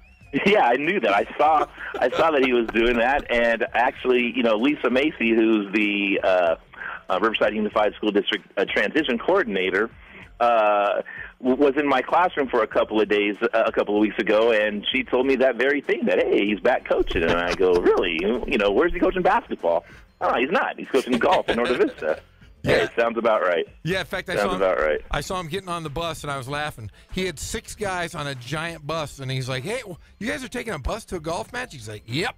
And he was all wearing his Norte Vista colors. I was laughing my head off. Hey, but let's talk one thing about his wife, Lisa Macy. I still have a crush on her. She is still the prettiest coach's wife ever. And I saw her at the Hall of Fame Wall of Distinction. Still the cutest lady I've ever seen. I love her. No comment. He's a great transition coordinator. I echo the same sentiments, and everybody from every Ramona grad from 1983 through 1990 probably agrees. I'm still hoping that I have a chance. So you're saying there's a chance. Yeah, there's a chance. Funny. Well, Coach, before we let you go, what are the keys tonight to get that first state playoff win against La Jolla Country Day inside the Bears Den, which is a great thing. You're back on your home floor. Yeah, again, we've always talked a lot about anything that happens, is 10%, and the other 90% is how you deal with it. So, yes, what happened, on Saturday night, that was our 10%. And I think we've prepared. We've had a couple of really good days of practice, and, hopefully we can perform the way we're capable of playing. Yes, it helps to be in our own gym with the support of our fans and, shooting at baskets that we are accustomed to and, them traveling from where they're traveling from. But they're going to have all the motivation in the world, having lost a tough double overtime game, the first time. So, we're going to go out there and try, do the best we possibly can. Hopefully we can put it together for 32 minutes. Well, Coach, we'll be cheering you on. Hopefully you get that victory and move on in the state playoffs. And, man, bummer about Trent Thornton, man. He's a fine player, and he's some size, too. You don't have a lot of size, and he's one of the taller guys on your team. Yeah, he is, and he's such a great defender at his size. He can defend multiple positions. But, it's next man up. Derek Rubidoux, who is a sophomore, is going to step in the starting role tonight. And Trent's only a junior, so he'll be back. But, it's just next man up, and other guys have to do more of what it is that they do. And, as it's been all year long, it's going to take a total team effort. All right, that's the great Yancy Dodson here on the Inland Sports Show on Fox Sports IE 1350 AM. Nobody has appeared on this show more than Coach Dodson. Yes, maintaining that lead. Thank you, Coach. Best of luck tonight. Thanks, guys. Appreciate it. All right, that's Yancy Dodson. Yeah, I'm glad you brought up my boy Mike Clan at KUIT in Santa Barbara. I was going to blow right past that. I forgot about that already. I'm like, heck no, man. Yancy runs a great program, and like I said, honestly, he's – granted, I'm going to pull back the curtain a little bit. A really good friend of mine, and, I've never tell him how to coach because the guy knows more than I could Heck, I grew up a coach's kid, and yet I watch Yancy's teams. They run the greatest offense. I had a high praise from Coach Steve Fisher said, that guy down at Riverside Poly runs the best offense I've seen in a long time. I'm like, really? I'm like, Yancy? He's like, yeah, I really like what he does. Greg Gottlieb was at Oregon State. Said the same thing. So the guy, Yancy does a great job. Great coach and a great man. Yeah. And when Mike Clan hit me up, there's some coaches out there that, if they would say, hey, that Jeff Gorham, man, what a great guy. There's some coaches like, Jeff Gorham, really? Are you talking about the same guy? Yeah, what the heck? But when he said Yancy Dodson, I'm like, totally get it. That totally makes sense. That's the Yancy Dodson that we know. That's the kind of guy he is every single time he's out there on the floor coaching the Riverside Poly Bears. So when he hit me up, again, it's one thing to think something, but to actually reach out, like Mike Clan didn't even have to reach out to me or reach out to Coach Dodson. But again, character, when the things are going well, it's easy to smile and shake hands and do all that sort of things. But when you lose, especially in the championship game, that's painful. In that moment, it stings real bad. Oh, yeah. But to handle yourself with grace and be respectful, that's tough. And he did it. Yancy Dodson did it. Yep. And, he talked about shooting on his home rims. You know what I used to do? Well, I loosened my rims always. Where? At Ram High or? No, at La Sierra and Norte Vista, I would always loosen the rims before the season. Gives you a couple extra bumpity bumps. Hold on, what's the Commissioner Rob White got at the CIA? What's his? I got his cell phone. Yeah, I did. I would loosen it up. I loosened them up a little bit so that when you shot it, it was a shooter's little extra gym. give, right? Yeah. See, but we did that at Ramona too. We did that at Novi when I was growing up. Yeah. So maybe Yancy, home court advantage. Go loosen up those rims a little bit, Yancy. Poly used to have the loosest rims. He's got the wrench in his back pocket. I'm telling you right now, Riverside Poly had the loosest rims when we were growing up. You could shoot anybody. No wonder Reggie Miller could shoot there, for gosh sakes. Oh, yeah. Maybe there's a conspiracy here. Maybe Reggie Miller was so great because I think a lot of people might loosen the rims a little bit. You think so? I hope so. Is it like Deflategate, but at the high school basketball level? Yes, it is. So tonight we got Riverside Poly against La Jolla Country Day. Again, thanks to Coach Yancy Dodson. That's Division II. Cajon's also in Division II, taking on Valencia tonight. We'll have that game live on IEMG TV. In Division I, the Rancho Verde will take on Santa Margarita. That's a D1 matchup on Thursday night. So not tonight. It's going to be, they pushed it back one night. So it's Thursday night. And Rancho Christian, also in D1, will take on Vista. So if they both won, they could see each other, Jeff, on Saturday, an all-IE battle. But they both got to win. Now it's the state playoffs. Anything can happen. I'll tell you what, there's a lot of teams, though, that have a shot to win. Like I said, Hillcrest, I think, walks through this. I think they're just too dominant. In Division 4, they're the #1 seed. And again, I glanced through the brackets. We're kind of familiar with most of those teams, even the ones that are outside of the 951 and the 909. Yeah. I looked at those teams. I'm like, wait, they've beaten half these teams already. And they're going to beat them again? Well, they opened with Carlsbad. We had Coach Jackson Wood on a couple of days ago here on the Inland Sports Show. So they're going to open up with Carlsbad tonight in D4. Also in D4, Carnegie and Kerman. That's another potential matchup in that we could see down the road in Division 4, all IE. Not Kerman, Carnegie. Oh, I mean, but you said Kerman. That's just Kerman. But where does we figured out? Does Carnegie? Where do they play out in the blacktop of? No. Where was it? Oh no, they play at La Sierra Academy. There it is. Hey, La Sierra. There it is. Hey, La Sierra Academy's gym floor. It's painted funky. So if you stand on this one sideline and you look at all the way down, it's like wavy. It's like a noodle. Like a wet noodle. It's like a wet noodle. It's not even. It's just. It's like somebody. Looks like somebody drew it freehand. They did? Yeah, it looks like it was painted freehand. Every time I go in there, I go, look at that freehanded, painted. It's horrible. Oh my gosh. Yeah, I never want to play there. Home court advantage. Hey, Carnegie. You know where the noodles are. Yeah, the noodles. So that's Division 4. Division 3, we just had Rob Robinson from Notre Dame. They're going to take on El Camino in Division 3. We also have Murrieta Mesa in Division 3. They're taking on Santa Fe Christian. Notre Dame beat Mesa, remember, in the semifinals in the CIF Southern Section That playoffs. is right. And they could beat them again. They might. They could see them again. The Wright brothers. The Wright brothers. Not the wrong brothers. No, the Wright brothers. Hey, the Rams, though, they got third in their league, and they ended up, now they're still in the state playoffs. Pretty incredible. State's a wacky thing, man. It is a wacky thing. Well, like Riverside Poly. They're a third-place team, aren't they? Yes. And they're in the state playoffs. And went to the state CIF championship. That's pretty incredible stuff. Good stories around the IE. Yes. So big night of high school basketball. Jeff, we'll talk about it tomorrow on the show, but tomorrow's show, it's worth repeating. It's going to be a condensed diet Jeff Gorham version of the show. This is like heavy diet show. No, it's not heavy diet. It's like dessert. It is? It's like a big heavy dessert. It's like a tiramisu. It is? Or a creme like lots brulee. of layers. It's going to kind of spill all over and it's like a creme brulee. Let me just bring you to my world. Okay, hold on. It's like I thought this was like a diet version. No, there's nothing diet. Salad with a nice oil vinaigrette. No. And maybe an iced tea. No. Iced tea. No. No bread. No breadsticks. It's like eating 3 eclairs. Oh. A creme brulee, and then a big cup of hot Joe. Oh, my stomach's hurting just and thinking. that just the sweetness. It'll have everything you've wanted. No meat. No. Just dessert. No lettuce. No. Lettuce and dessert. carrots. And tomorrow I'm gonna eat nothing. I'm gonna eat bad tonight too. We're gonna get to that hotel room. I'm gonna call room service. You are? There's gonna be a bill of like $600. Oh. We're gonna be gorge yourself? Oh yeah. We got a game at noon tomorrow. I don't care. I just don't care. I'm gonna get up tomorrow. I'm gonna eat more pancakes than you can throw a stick at, and I'm even gonna eat some sausage. Proteins. Was nothing then, right? Yeah, you're gonna waste all that 3 or 4 days of diet. Eating bird seed and Yeah, sunflower seeds and lettuce. Yeah, it's terrible. So here's the deal. So San Diego State will play at 2:30 right here on Fox Sports IE. We will come on right after the Aztecs, about 4:45-ish, maybe 5 o'clock.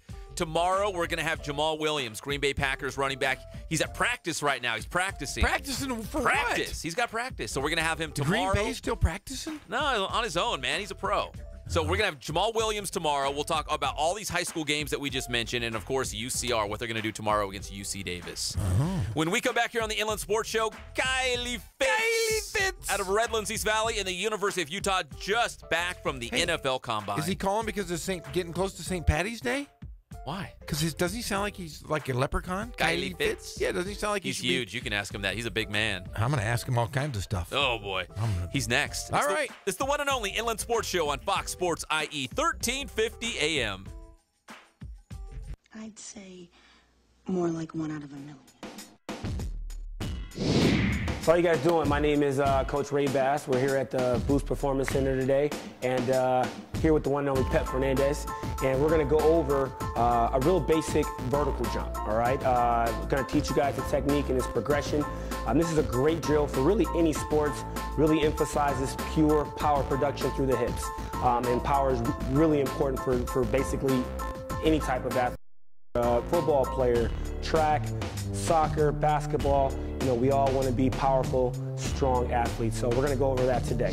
All right, so first things first, I'm going to have Jacob go ahead and stand with his feet underneath his hips. So you want to have your toes pointed forward. You want your feet to be about hip width, all right? He's going to have his shoulders flexed, all right, in front of his body. So arms up in front. Okay, now, the most important part here is what's called a counter movement. And what that is I'm going to throw my shoulders back into extension, all right? I'm going to flex my hips, all right? So the shoulders are going to be flexed, and the hips are going to, the shoulders are and the hips are going to be flexed, all right? And then we follow that up with shoulder flexion and hip extension. It's got to be really fast, all right? So right now, I'm just going to show you the first phase of that. So Jacob, I want you to drop your hips into flexion. I want you to throw your arms back into extension when I say go. Ready? Go. Right there. So come up. That's the most important movement there. So after that, it's the landing, all right? So we want to get as high as we can. As I go up, I want to extend through my hips, through my knees, I want my toes pointed up. And when we land, I'm going to land back into that hip flexion, arms extended, and I want to stick the landing, all right? So we're going to go over it now. So now we're going to actually jump here, Jacob. I want to see that counter movement. Go ahead and walk a little bit closer to the hurdle here. We're going to extend on the way up. As we elevate, extend through the hips and the knees, stick the landing, throw the arms into extension. Here we go. Ready? On you.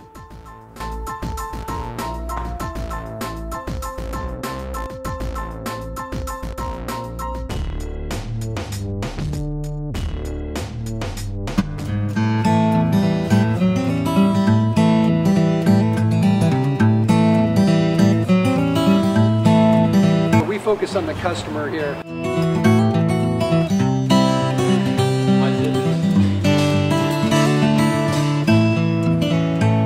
Believe it or not, that is the biggest thing for customers on an oil change. They just want the convenience of coming in, driving in, getting it done, and driving out.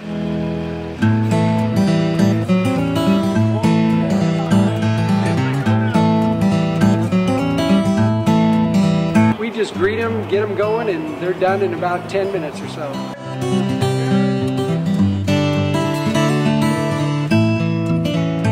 We don't push any sales on them. We do the oil change, and I think that's what sets us apart is our customer service. Vacuumed and cleaned your windshield for you as well. Everything's looking pretty good. Come into us one time, believe me, we'll spoil you and you'll be ready to come back the next time.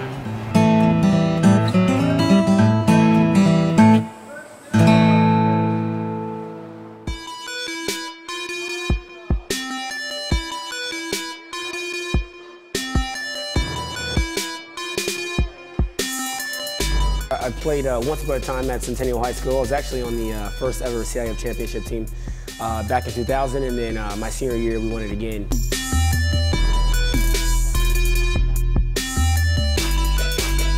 I think that's my passion because I've done it. I know exactly where these athletes are at. I know what their mindset is right now. I know how hard it is to, number one, find a performance coach who can take you to the next level.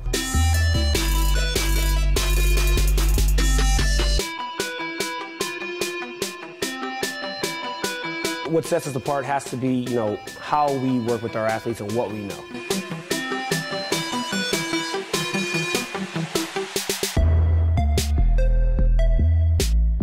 We can take an athlete and help them reach their athletic potential, help them, prevent injuries, help get them stronger.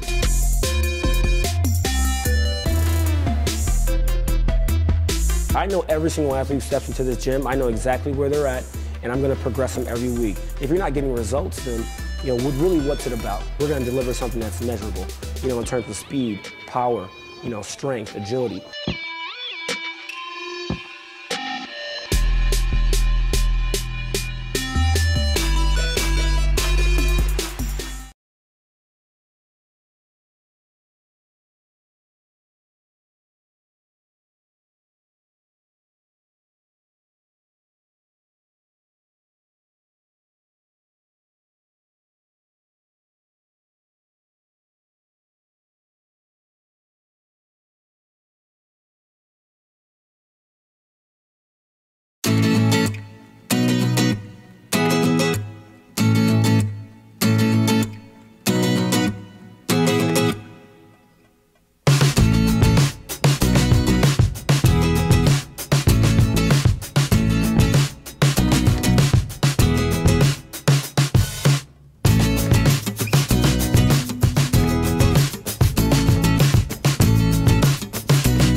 ESPN KUBE. Gold? What the hell are you? I'm a leprechaun, me dear. Here, this is what you're looking for, right? Me powers are returning. We're back to the Inland Sports Show. Here are your hosts, Pep Fernandez and Jeff Cora.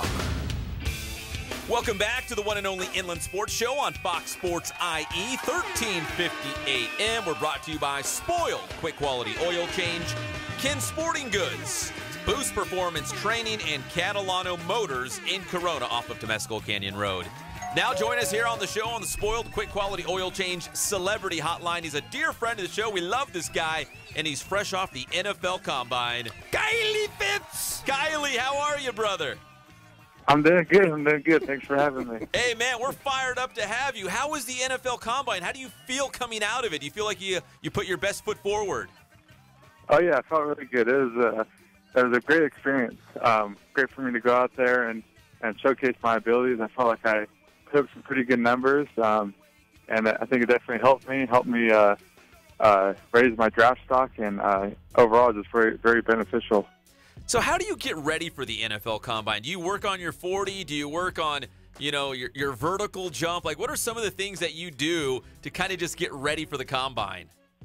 Yeah, so it was 2 straight months. I was at Exos in Phoenix, Arizona, trained for that. They have a great program over there where it's probably almost 12 workouts a week, 3 workouts a day, Monday through Saturday, and it's all preparing for the 40-yard dash. We work on 3-cone shuttle, the vert, broad, pretty much everything that we do at the Combine. We're preparing for that, even the team interviews. So it's 2 months of straight just grinding and getting ready for that Combine. So they definitely prepared me for that. Forget the 3-cone shuttle, forget the 40-yard dash, forget the vert. What was your Wonderlic score? I don't know. They don't tell you. Come on! Well, what was the weirdest question you got? Yeah. On the Wonderlic? Yeah, was there anything random, like, hey, if you could be a dog or a cat, what would you be? Like, anything like that? No, it was all it was either math questions or questions that what's similar, did this or this, or it's more of a school test, I would say. Here you thought you were done with school. You're like, oh, finally out of college. I'm gonna go pro. I'm going to the NFL. And back to school. back to the hard questions. Kylie, did you meet with any teams there, any NFL teams, and what kind of questions did you have to field from them? Because they probably want to know about your character and how what you do away from football. I mean, who did you meet with, and did they ask you questions as well? Yeah, so I met with most of the teams at the Reese's Senior Bowl. And then this week it's more talking with the position coaches. So I was talking with the D-line coach and the outside backer coach, and I spoke with pretty much, I want to say, probably 30, 31 teams in the NFL. So almost every team I spoke with them, and yeah, they're just trying to get to know me, trying to get to know my character. They want to see just how I am off the field, basically, and then we dive into a little bit of football stuff. They ask. They bring up some film of the last couple of years and see have me walk them through my plays and just evaluate me on and off the field. So nothing too much. There's a couple of interviews where you go in and you sit down with the GM and you sit down with the head coach, and that's a cool experience, sitting down with John Gruden and Coach Belichick for the Patriots. So it's a cool experience. Yeah. Do you get nervous? A little nervous, but then once you go in there and you meet them, they're really cool. They're understanding. They're professionals. So it's a cool experience. What's it like doing the 40 and going through all these drills and the NFL Network's there and all these scouts and GMs, position coaches, whoever else might be watching you? Is it kind of strange? I mean, but you've been in the limelight for a long time. Or is it just kind of, hey, just another day in the life of Kylie Fitts? Yeah, exactly. Pretty much. I mean, you go up there on the 40 and you see up in the stands, you see all the head coaches and GMs, and then you see all the cameras.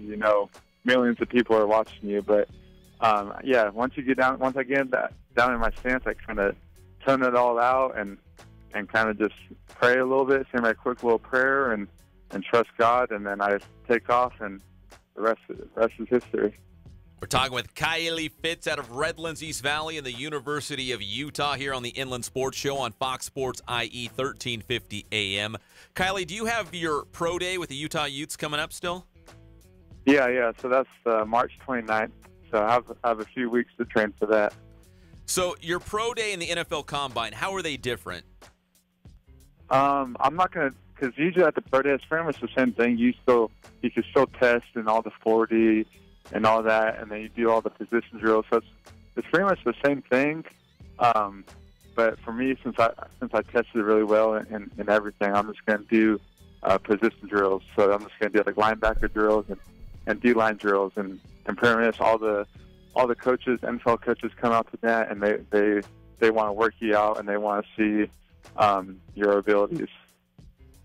Now, Kylie, quick question for you. There's some Inland Empire ties. I don't know if you knew this, but Jackson Barton and his brother Cody played with you at Utah.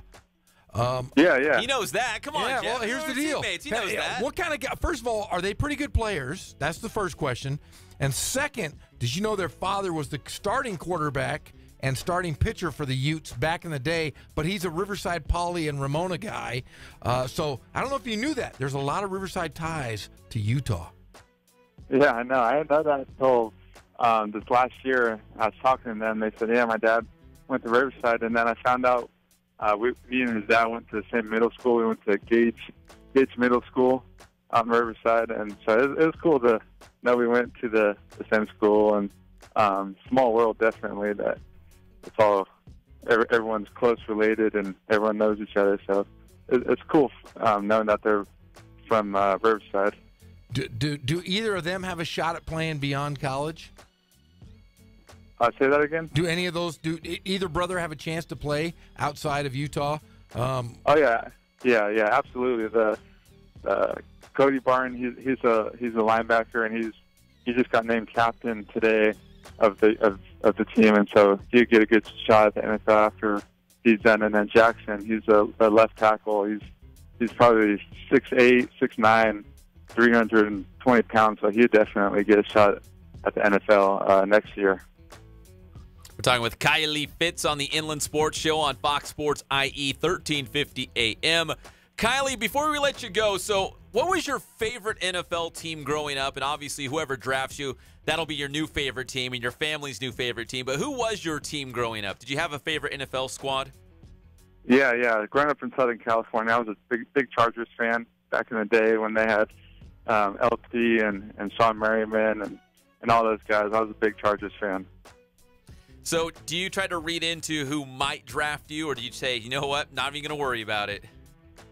Yeah, I mean, I try not to read too much into it. I kind of let my agent and my parents, they're all into it too. So I let them read all into it, and I just kind of just let it go. Wherever a team decides to pick me, then that's where I'm going to go, and I'm going to give my best effort. Well, Kylie, we always appreciate the time. God bless you, brother. Good luck at your pro day at the University of Utah, and let's definitely stay in touch, man. Oh, yes, sir. Thanks for having me. All right, that's Kylie Fitts out of Redlands, East Valley, and the University of Utah here on the Inland Sports Show. Thanks again, Kylie. All right, man, he is a star. Some NFL team's going to strike gold with that guy. When we come back here on the Inland Sports Show on Fox Sports IE 1350 AM, more NFL talk. Free agency begins next week, and there's a current NFL star who helped save a man's life. This is a true story, 100%. We'll be back. It's the one and only Inland Sports Show on Fox Sports IE 1350 AM. Help! I've been deported. I'm in Tijuana. Javier, can you hear me? Estoy en Tijuana.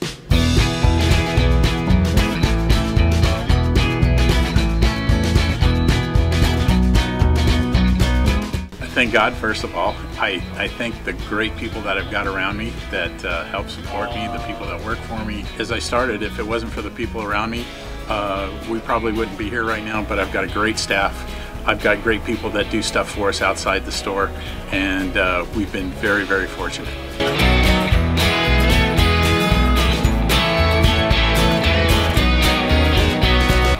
service is impeccable, and we just keep trying to get better every year.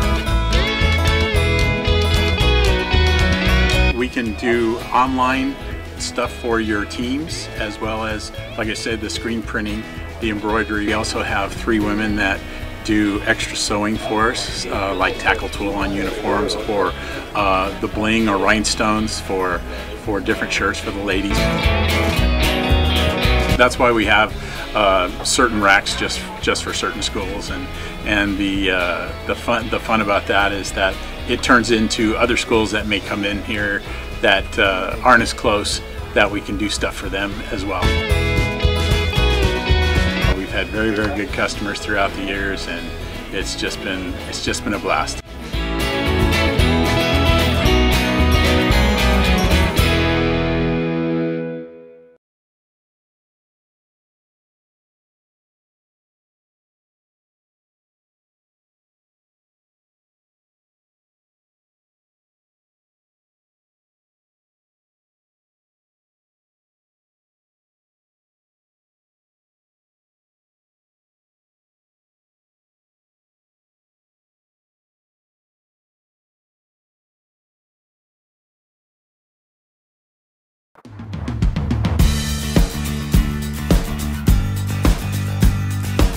We're a small family-owned, strive for quality pre-owned vehicles. We're not a volume dealer, and we take every deal as personal to us.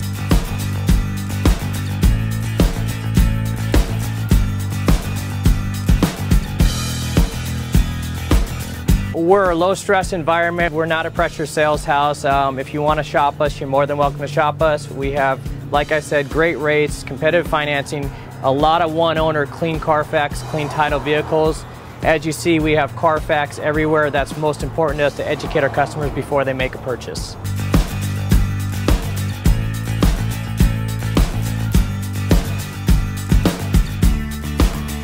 We're right off of Ontario, right off a couple exits off the 15 freeway, off Cajelco, off El Cerrito, and we're right on the main drag going into Dos Logos and the Crossings.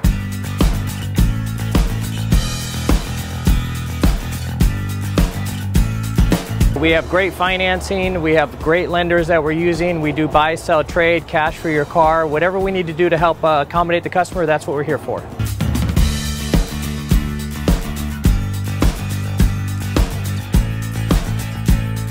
We have a little bit of everything. We start at about $69.95 and go all the way up to $100,000. We have Escalades, we have commuters, we have pickup trucks, we have Jeeps, sport utilities, and if we don't have it, our specialty is finding you exactly what you're looking for.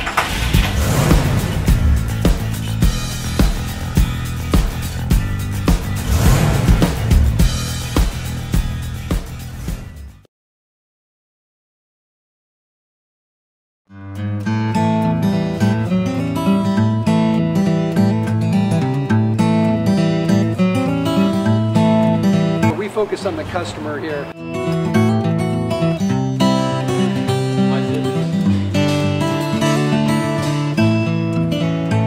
Believe it or not, that is the biggest thing for customers on an oil change. They just want the convenience of coming in, driving in, getting it done, and driving out.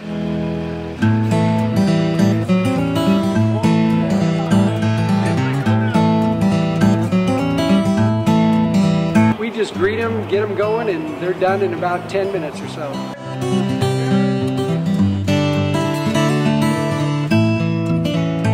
We don't push any sales on them. We do the oil change, and I think that's what sets us apart is our customer service. Vacuumed and cleaned your windshield for you as well. Everything's looking pretty good. Come into us one time, believe me, we'll spoil you and you'll be ready to come back the next time.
back to the Inland Sports Show. Here are your hosts, Pep Fernandez and Jeff Gorham.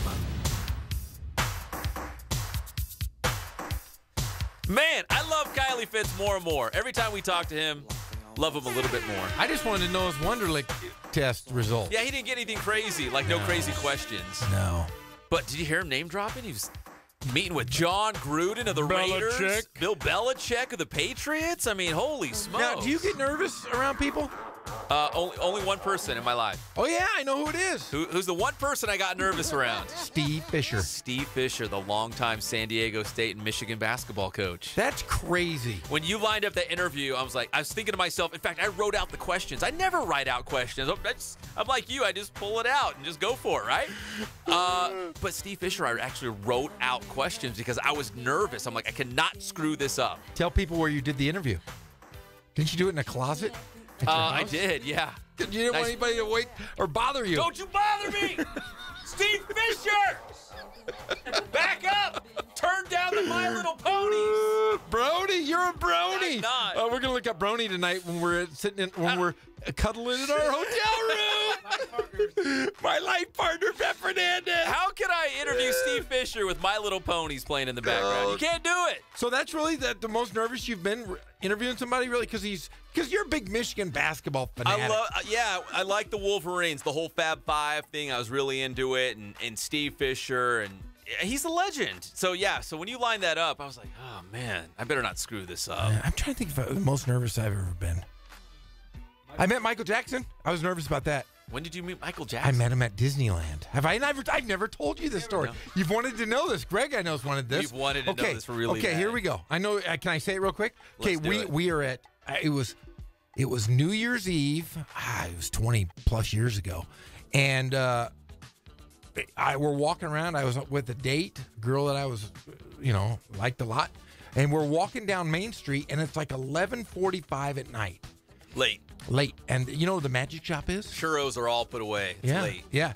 You know where the magic shop is? The magic shop? On Main Street, right in the corner. No, I don't go to those kind of things. Okay, so I'm in the magic shop. I'm looking around, and somebody goes, "Excuse me, we have to ask you and your friend to leave." Get out of here. And I said, "Well, I'm not leaving." No. And as soon as the guy said that to me, I turned and looked over my shoulder. Michael Jackson in his prime. The king of pop? The king of pop. Did he moonwalk into the store? He was wearing a hat. He was wearing a glove. And he came in He was wearing a glove? Yeah, and he came in. Circa 1993, maybe? 94? Okay, so we are in the magic shop, and it was just me, my date, and Michael Jackson, and two little kids. Two little kids that he had with him. Macaulay Culkin. No, it could have been, but here's the deal. I'm standing there, and he was my hero. I loved Michael Jackson. And I was with my date, and she was cute, and she was like, "Wow, are you going to say anything to him?" And I said, "Yeah, I am." So he walked over to me. No joke. He walked over to you. You didn't approach him. Yeah, because it's a small store. And, I mean, we were shoulder to shoulder, and he looked over at me, and he goes, "Hey, sir?" I said, "Yeah." And he goes, "Isn't she a little short for you?" Because my girlfriend at the time was maybe 5 feet tall. Oh man, that's real. I'm 6'8". Yeah, and she was tiny, and I laughed. He said, isn't she a little too small for you? So I looked over at him and I said, "Aren't they a little?" No joke. And this is before all the stuff. I said, "Aren't they a little too young to be hanging out with?" Laughing. I wasn't like mean or this. You understand? This is pre stuff, pre skeletons in the closet. So he laughed. And he was like, "Oh yeah, they're my friends. I'm taking them out for New Year's Eve, Disneyland, New Year's Eve." Yeah. And no joke, I said, "Hi, my name is Jeff." I gave him. It was kind of a handshake. My girlfriend though hugged him. Really? Hugged him, and he got kind of freaked out by it. But I introduced myself and said, "My name is Jeff. This is yada yada, whatever her name was."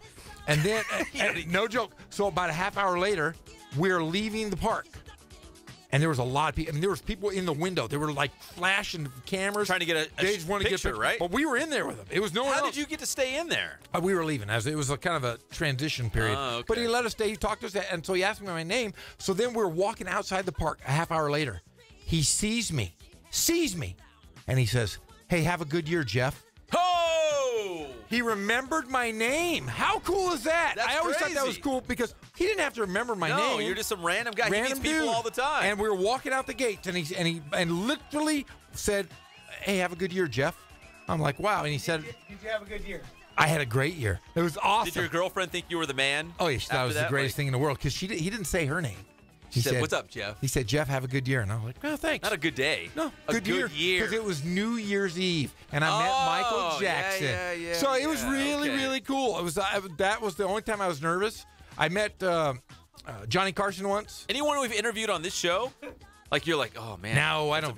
No one. Like, oh, man, Yancy Dodson's calling it. I better not screw this up. No. Yancy used to sleep on my floor. Ken Batdorf's calling in 20 minutes? Oh, my gosh. I better be prepared. I've heard Kenny Batdorf fart. That didn't bother me. How can he be nervous about that? I've heard Yancy probably fart, too. He used to spend the night at my house. That's what we do. That's what kids do. Man. That's what adults do. That's what they do? Yeah. Yeah, my daughter came home, and she said one of the boys in her class farted.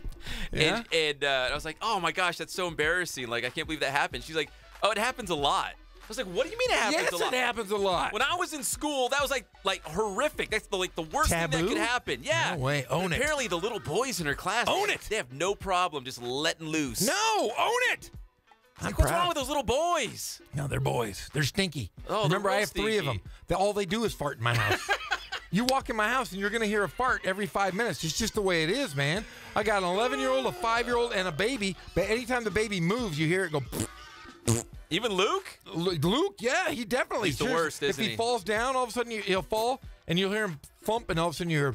Like, knocked it right out of him. Yeah, I'm like, what's going on over here? Yeah, if you lit a match in my house, it would explode. We've got like 2 minutes to talk NFL. I'm sorry. NFL quarterbacks free agency begins a week from today. So NFL.com released its predictions for all these big name quarterbacks that we might see go different places. Joe Montana? Here's what they said. No, these are active quarterbacks. Active. Joe Montana. Kirk Cousins to the Vikings. Case Keenum to the Broncos. Terry Bradshaw? The Browns would get A.J. McCarron, but also draft Sam Darnold.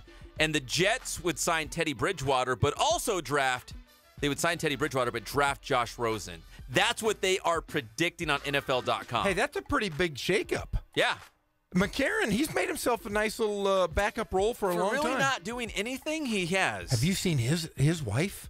Are they married now? I would hope so. That's the one that Brent Musburger on TV called her out, and she was smoking. She's beautiful. Wasn't she like on Survivor or one of those shows? She became a reality star after that. She was beautiful. I hope he still married her. Yeah, so that's what NFL.com is predicting. And, hey, shout out to Christian McCaffrey, former Stanford running back, Carolina Panthers running back. Oh, he's Mr. Versatility. He and his friends, did you hear this, Jeff? He and his friends and his brother were hiking, and a guy fell like 20 feet out in the middle of nowhere. Yeah, he almost died. Off a rock? Yes. Oh, man. He's injured. He's still in critical but stable condition right now. But Christian McCaffrey, his brother, and some friends were first on the scene. And if they weren't there, this guy might have died. They helped save his life. Wow. Didn't McCaffrey's dad play basketball at Duke? No, Ed McCaffrey. Wasn't he a receiver for the Denver Broncos? I thought he played basketball at Duke. McCaffrey, did he? Yes, he played basketball too.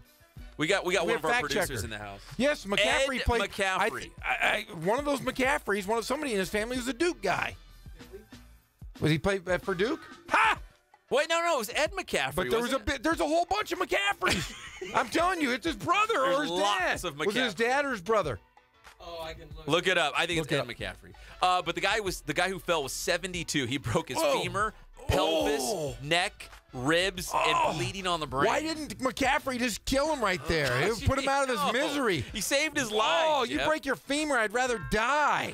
Oh, McCaffrey. He got pretty messed up, but he's doing okay. Not great, but he's doing okay. You're not doing okay when you break your femur, your back. What else did he break? Everything. Oh, he's like Evil Knievel. Imagine the hospital bill. Oh! That's where Christian McCaffrey can help. Hey, McCaffrey kind of reminds me of like a Tim Tebow. He does? Yeah, he's a good dude. Yeah. I'm a fan of his. We interviewed him at the Pac-12 Football Media Day last time out. We did? We did. One of the interns did. Oh, yeah, I don't do those kind of things. Good dude. When we come back, how about we UCR hoop it up? No! Yes, with the Highlanders. We'll be right back. It's the one and only Inland Sports Show, Fox Sports IE, 1350 AM. I want to see Francis.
I played once upon a time at Centennial High School. I was actually on the first ever CIF championship team back in 2000, and then my senior year we won it again.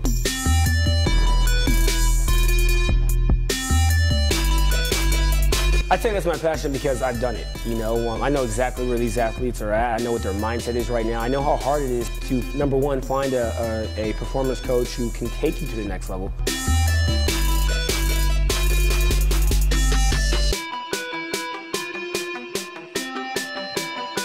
What sets us apart has to be, you know, how we work with our athletes and what we know.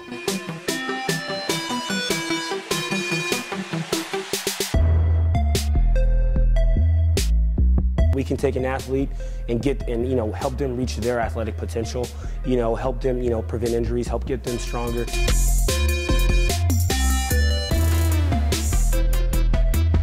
I know every single athlete who steps into this gym. I know exactly where they're at, and I'm going to progress them every week. If you're not getting results, then, you know, really what's it about? We're going to deliver something that's measurable, you know, in terms of speed, power, you know, strength, agility.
Fernandez and Jeff Corum.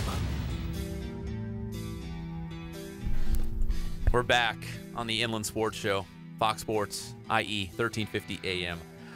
Jeff just gave us his Michael Jackson at Disneyland story, so yeah, don't know where to go from here. It's all downhill. It's all downhill. No, I just stopped it right there, and I was going to save that for like year 2 of our show, but I had to go there. Yeah, I did it. How did we get there? I don't know. How did we get to? How does it? Being nervous around being nervous, like someone to interview, and I told you Steve Fisher was the only one I've been nervous in a long time. In a long, long time. Yeah, I was kind of nervous around Kareem once too. Kareem Abdul-Jabbar, captain. He was Capitan. Yeah, he was good.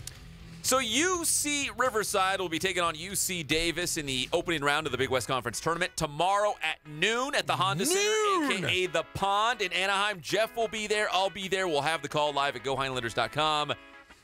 Jeff, I got a feeling when you hear the Stones, the impression that I get is that UCR is going to win that game. I do feel confident, and I haven't felt too confident. We haven't felt that confident because there's been a lot of games that we've seen that have been close. A lot of close games. Close, but no cigar. So let's hit the rewind button just for a moment. The last time UCR played UC Davis, it was on the road up in the Sacramento area, and they lost basically at the buzzer. There was 0.9 seconds left. Less than a second when old TJ Shorts hit that bucket. He traveled. He traveled. He traveled. You know what? What if I say if it's a bad call on the referee and the guy goes to the free throw line and he misses both of them? Then the good Lord knew that they got the call wrong, and they're and God's gonna write it. Guess what? He's gonna write it because he traveled. Oh, okay. Let's. We're recording. This is live. Yes, you record this. So Davis won the last meeting against UCR. They cheated because they cheated. The referees got a call wrong. Oh, so because of that, UCR should win tomorrow. Yes, at high noon inside the Honda Center. Yes, I think that's why. Because God knew it was a bad call, and He's going to punish those referees, and He's going to punish TJ Shorts and his traveling by giving us a victory, and we're gonna be celebrating tomorrow night. My favorite part of that whole trip was getting up the next morning. We're still talking smack. We're still real agitated about the whole thing. We're like, man, those referees, they were the worst all year, and that final call, that was just the one they missed. That was just the icing on the cake. It was. We look over, and there's the referee sitting right there in the lobby next to us. And I got kind of mad You saw, I mean, it was like anger. Yeah. See, I was seething anger. I really wanted to go. We had to go get ice cream just to drown our sorrows after that game. Yeah, I wanted to flick him in the ear. I wanted to walk up afterward and flick him in the ear and say that was a really bad call. You know, like you do your buddies when you were in junior high? Go up and flick him as hard as you can. Or the wet willy. You guys do the wet willies? Oh, wet willies. I do that to my kids all the time. You ever take like a rubber band and snap your friend in the No, those back? hurt. Yeah. I used to hate when people did that to me. It was fighting time. Yeah. If you hit me with a rubber band with a welt, if you left a welt on me, I was kicking your face. It was on. It was on. Yeah, I didn't like that. I didn't like getting hit with a towel. You remember that? Yeah. Oh, snapping with a good towel, and yeah, man, it can make you bleed sometimes. Yeah. Yeah, I don't like that. Yeah, kids everywhere, you know? They all do the same things. They just Now, did you have to jerky. shower when you were in junior high? Yes. So did I. The whole thing. You walk through the thing and they hand you a towel. Yeah, and then you had to get big shower with yeah, all the one shower shower. heads. You had to get naked in front of all your little buddies. Oh, yeah. Man, I didn't have a hair on my body till I was like 20. And then there's me. All my buddies were like shaving in high school or junior high. And then there's me. Hey, look at that little kid, that little hairless mole rat over there. It was terrible. I hated showering. Hairless Bigfoot. Hairless Bigfoot. Now I got hair on my back. So UCR lost at the buzzer at Davis. When they played the Aggies down here inside the SRC Arena, they lost by 10, 75-65. But it was actually much closer than that. It was. They had Shima Maneki. Yeah. Shima Maneki is a beast from Australia. But he's not playing. He's out. Good, he's out. He got in trouble. Good, get him out. You shouldn't be hanging out with girls in your hotel room. Is that what happened? That's exactly what happened. So UCR lost to Davis twice during the regular season. They're gonna see him in the first round of the Big West Conference tournament. If UCR can win, they will. If the good Lord is looking down on the Highlanders tomorrow. Then Jeff and I will be back in Anaheim on Friday, and they will play the winner of Fullerton and Long Beach State. And we already beat Fullerton, and I predict Fullerton beats Long Beach. You think so? I know so. I'm a soothsayer. I'm a prognosticator. Is that what's going on? Oh, yeah. I'm telling you, Highlanders are going to that championship game. You and I are going to. Can you imagine? Oh, I'm getting goosebumps thinking about it. I was trying to put it in terms so my wife could understand. She's not a big sports fan. Then why are you married to her? Yeah, I know. Yeah, because we both love My Little Pony movies. Oh, Brody, you're a Brody. No, I don't. No, but I was like, hey, can you imagine if they win the tournament, they're going to go to March Madness, the big dance. And she's like, oh, is that big? And I'm like, it would be like UCR playing Duke or North Carolina. She knows those teams. Yeah. And she's like, oh, they would? I'm like, yeah, if they win this little tournament, this is like the Sadie Hawkins, then they go to the big dance, like the prom. And they're going to play someone really good. This is midwinter, and we're taking the hot chick to the big the prom. Yeah. I'm excited. We're going to do it. I feel a good vibe. I do, too. I do. Jeff's going for the food. I'm going for like the TV, so we can actually watch some sports on TV. I'll just know this. When Saturday, when we win that championship. Yes. Just picture God is going to come. He's going to lower down a couple fluffy clouds. He's going to put UC Riverside and you and I because we're part of the team. We're going to get on that cloud and we're just going to ride it into March. Okay. We're going to ascend to Duke and we're going to go and we're going to descend into Duke and we're going to beat them. Beat the Devils. Yeah, we are going to beat the Devils. The darn Duke Blue Devils. Yeah, Mike Krzyzewski. You can't even pronounce his or spell his name. But we're going to go in, and we're going to kick the hell out of him. And then God's going to pick us back up on that cloud, and he's going to take us to this. What is it? The 32? Kentucky. The 32. What is their name for that? The 32. Yeah, 32, 64 to 32, and then you have the Sweet 16. Yeah, round of 32. Round of 32. No special name. Okay, and then you go to the Sweet 32 16, crew, and then we get descended again, and then we go to the Final or the Elite Eight. Hop on the cloud. We're going to Lexington. And then we're going to go to the Final Four. We're going to call this the route to 300. Oh. You know what? And then we're going to be in the national championship. The Highlanders. You're going to be eating at buffets the whole time, the whole way. Can you imagine playing in the national championship and a redemption game against Michigan? Oh, Michigan could be a Final Four team. Yes. And guess what? Riverside played them. And they got beat, and they're going to beat them for the national championship. We're going to hoist. Tour. You know, we're going to hoist Justin Bell on our shoulders, which really won't take very much. I can lift him up by myself. He weighs like 80 pounds. If we throw him, we can throw him really high in the air, like a hip hooray. Yeah. And we'll be hip. Yeah, hooray! Justin Bell. We're going to throw him up, and we're going to be national champions. We're going to have rings. Even you and I will get a ring. We will? Hey, John Ramey has a ring when UCLA won the national championship. For baseball? Yes. We should get one. You and I are going to be national champions. We're planning out the national title ring. First they got to beat Davis. No. It's already been foreseen. It has been foreseen. We're going to be national champions. Go Highlanders. I can't wait. Highlander Nation. It's going to be a long run. National champs. You heard it here first. Yeah, we've already figured it out. Who are they going to hire as a coach if he wins the national championship? Justin Bell. What if they don't? If they don't win the national title? Then I will refute my ring. I will refute it. I don't want this. I do not want this. Take it back. I do not want this bauble, this trinket. I would like Justin Bell. You would throw it in the lava just like Gollum and You're darn Bilbo. right I would. It would be the Lord. Frodo. Yeah, it would be an evil ring if they don't hire Justin Bell. How did we go there? I'm sorry. All right, we got a break. Okay. We got to break it all up. We're going to wrap this thing up. We got to talk more hoops because we're going to wrap it up with UCR. We're going to wrap it up with CBU. And we'll wrap things up for the high school basketball games coming tonight. And San Diego State right here on this station tomorrow, 2:30. They're going to win, Fox too. Sports IE. They're going to win, too? Dutcher! Aztec Gold. We'll be back. It's the one and only Inland Sports Show on Fox Sports IE, 1350 AM.